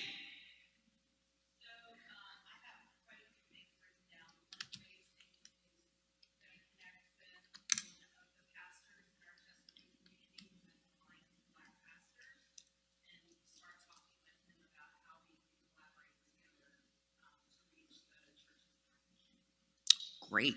Thank you, Megan. Anyone else? Yes.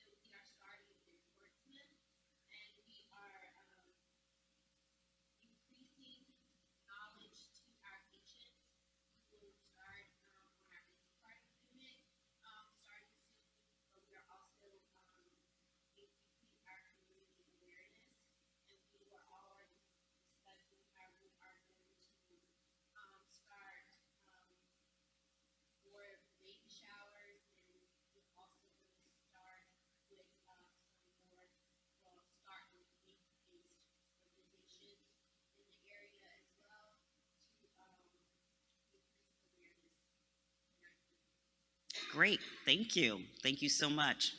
Anyone else? Okay. Natasha.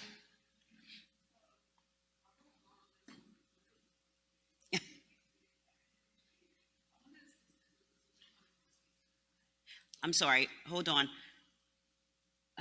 Can everyone hear her? Oh, okay. Go ahead.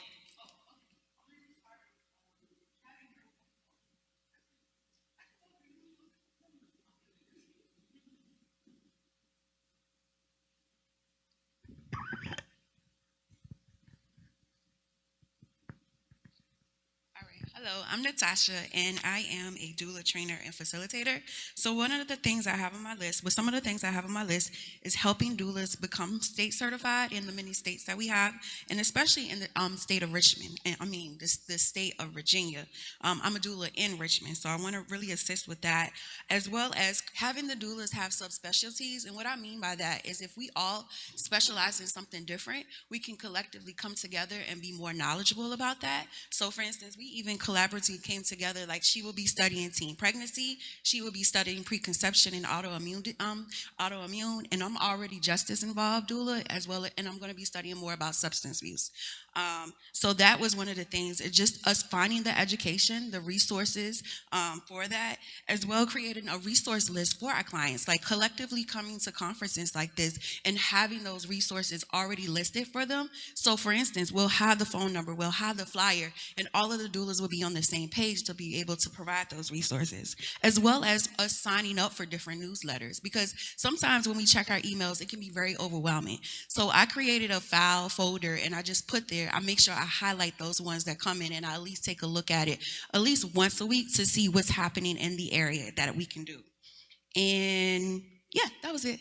Great. Thank you. Thank you. Anyone else? Melissa, I would like to say something just because I have the microphone. Go right ahead. My to-dos as a man who've spent the last 2 days with all these wonderful ladies, I am a much smarter man. So thank you all for that. In my space and what I do at Sentara Healthcare and Government and Community Relations, I will continue to be a better advocate, both to men and women, on different opportunities that they may or may not know of or have on both the acute care side from the hospital and provider side, but also through our health plans, as well as what that continuum of care might look like. So thank you all so much. Thank you. Dr. Bronner and then Gayleen.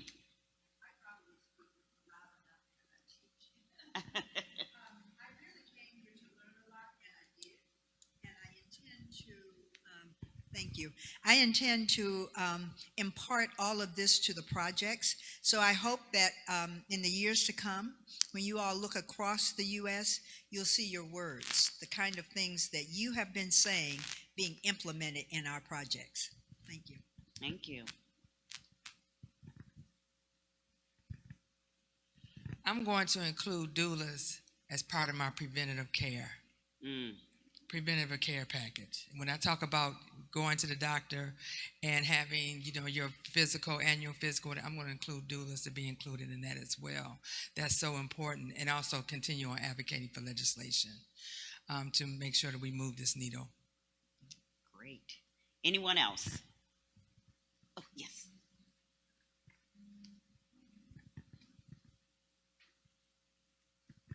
Hello. As I mentioned yesterday when I spoke, I'm actually passionate about silent illness and awareness to silent illness. And one thing that I'm actually working on with Cocoa Life Black as well is creating a workshop that actually brings awareness to silent illness and what that looks like to an individual that's not pregnant. So then when you combine someone that's dealing with these issues that's not pregnant, and then combining being pregnant and now getting the education and knowledge of knowing what that looks like in both spaces for not only for the pregnant mom, but also for the doula to understand that there's other challenges outside of what you recognize that she may be facing because of the things that she's doing. So bridging the gap between also silent illness as a whole and how that relates to mental health and maternal mental health and things like that. So I'm looking at basically bridging the gap in that aspect. And actually, after speaking to the gentleman yesterday with Sentara, talking to him, really looking at more of how we can create some other workshops for the men as well, and helping them to be more involved. Because like I remember even when I was pregnant, one of the things that stood for me was when my husband at the time could not come in the room when I was getting the epidural, and knowing how that felt for me, and he's standing there feeling powerless as well. So being able to have that advocate for him as well, for the men as well, just looking into more resources for that aspect, to being able to have our men more educated and feeling more empowered and welcome throughout the process as well. Great. One final one. Anyone? Christine.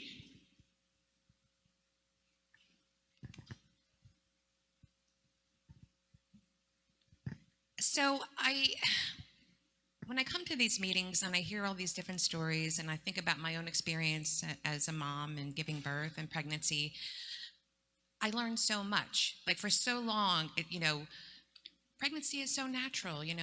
Women go out, they work up to the day they give birth, not a big deal. 6 weeks later, they're expected back to work.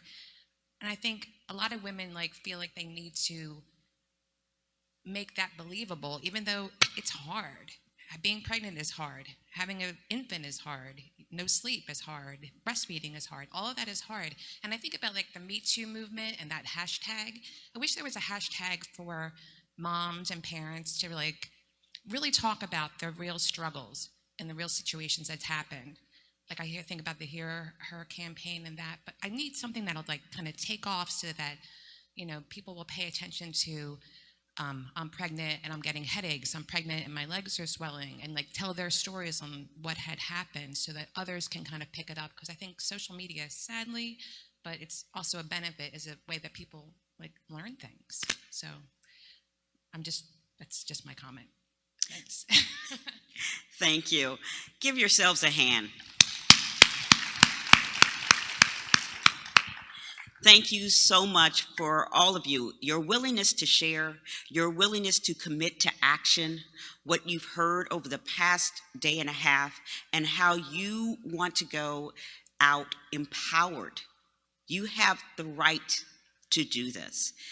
It is so important that you just be active in this space.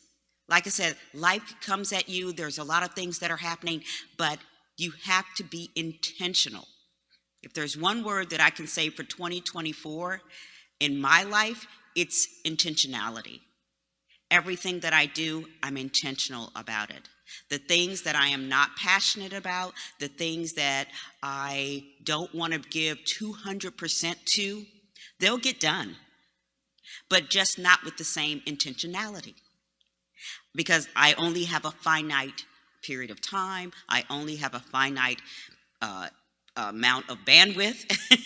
And so there are things that will take up that space. And I'm a caregiver, so there's that. All that being stated, do what you say you're going to do. Be intentional about this work. And I'm looking forward to hearing about the great work that you are continuing to do. Please feel free to reach out to me.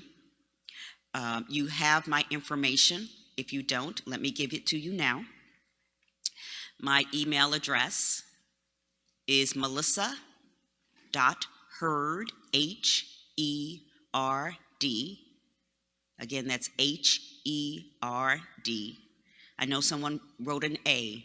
H-E-R-D, because it's just subconscious. At hhs.gov. melissa.herd@hhs.gov. That is my email address. As many in this room can attest, once I have your email address, once you have my email address, I reach out. I reach out all the time, and I'm just trying to make sure that we are making connections. And finally, I want to thank this great church.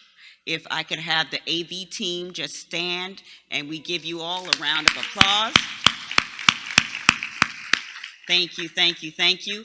I want to also thank our catering team, if we could give them a round of applause. You still have snacks, cookies, water, coffee over here if you want to take something on your way out. I also want to thank Sentara. If the members of the Sentara team could please stand, let's give them a hand.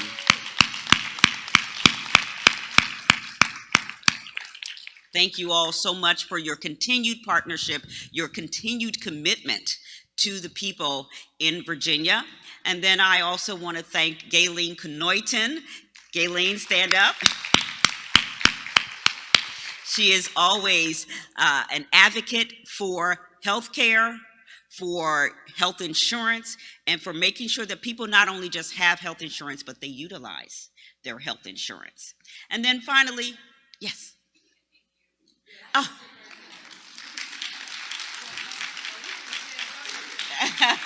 No. I don't think people realize the amount of work that Melissa has done to make this happen. The hours in her leadership of coming from Philadelphia to Virginia and spread the word and convene us all has been absolutely amazing, because we can't do this without our partners at HHS, CMS, HRSA. And Melissa, you are just a servant leader like I've ever seen. She gets in there, she makes it work. She's responsive. She does respond right back to your emails at all hours of the night. And I've never seen such a leader and partner that we have in HHS. So just, Melissa, this is all because of you. Oh, thank you. you. We appreciate it. But to be fair, the committee, members of the planning committee, I want you all to stand, because I can't do this work alone. They say a lot of things are going on, but I am reaching out to them. Yes, and to my colleague Tom Harris, who's putting everything together. He works with me in Philadelphia on the team, and he knows that I am sending out emails, and I'm saying, okay, let's check about this, let's do whatever we need to do. To our colleagues in the regional office, Stand Up, OCR, HRSA, Sharon Graham. Does Sharon leave? Yeah, Sharon Graham with CMS. So thank you all so much. Let's continue to go out there and make a difference. And as I said yesterday in my opening statement, today is ours. Let's take it. Let's do something about it, and not just talk about it, but let's do the work. And we'll continue to make sure that we see better, not just maternal health outcomes, but better health outcomes for people overall. Thank you all so much. Be safe.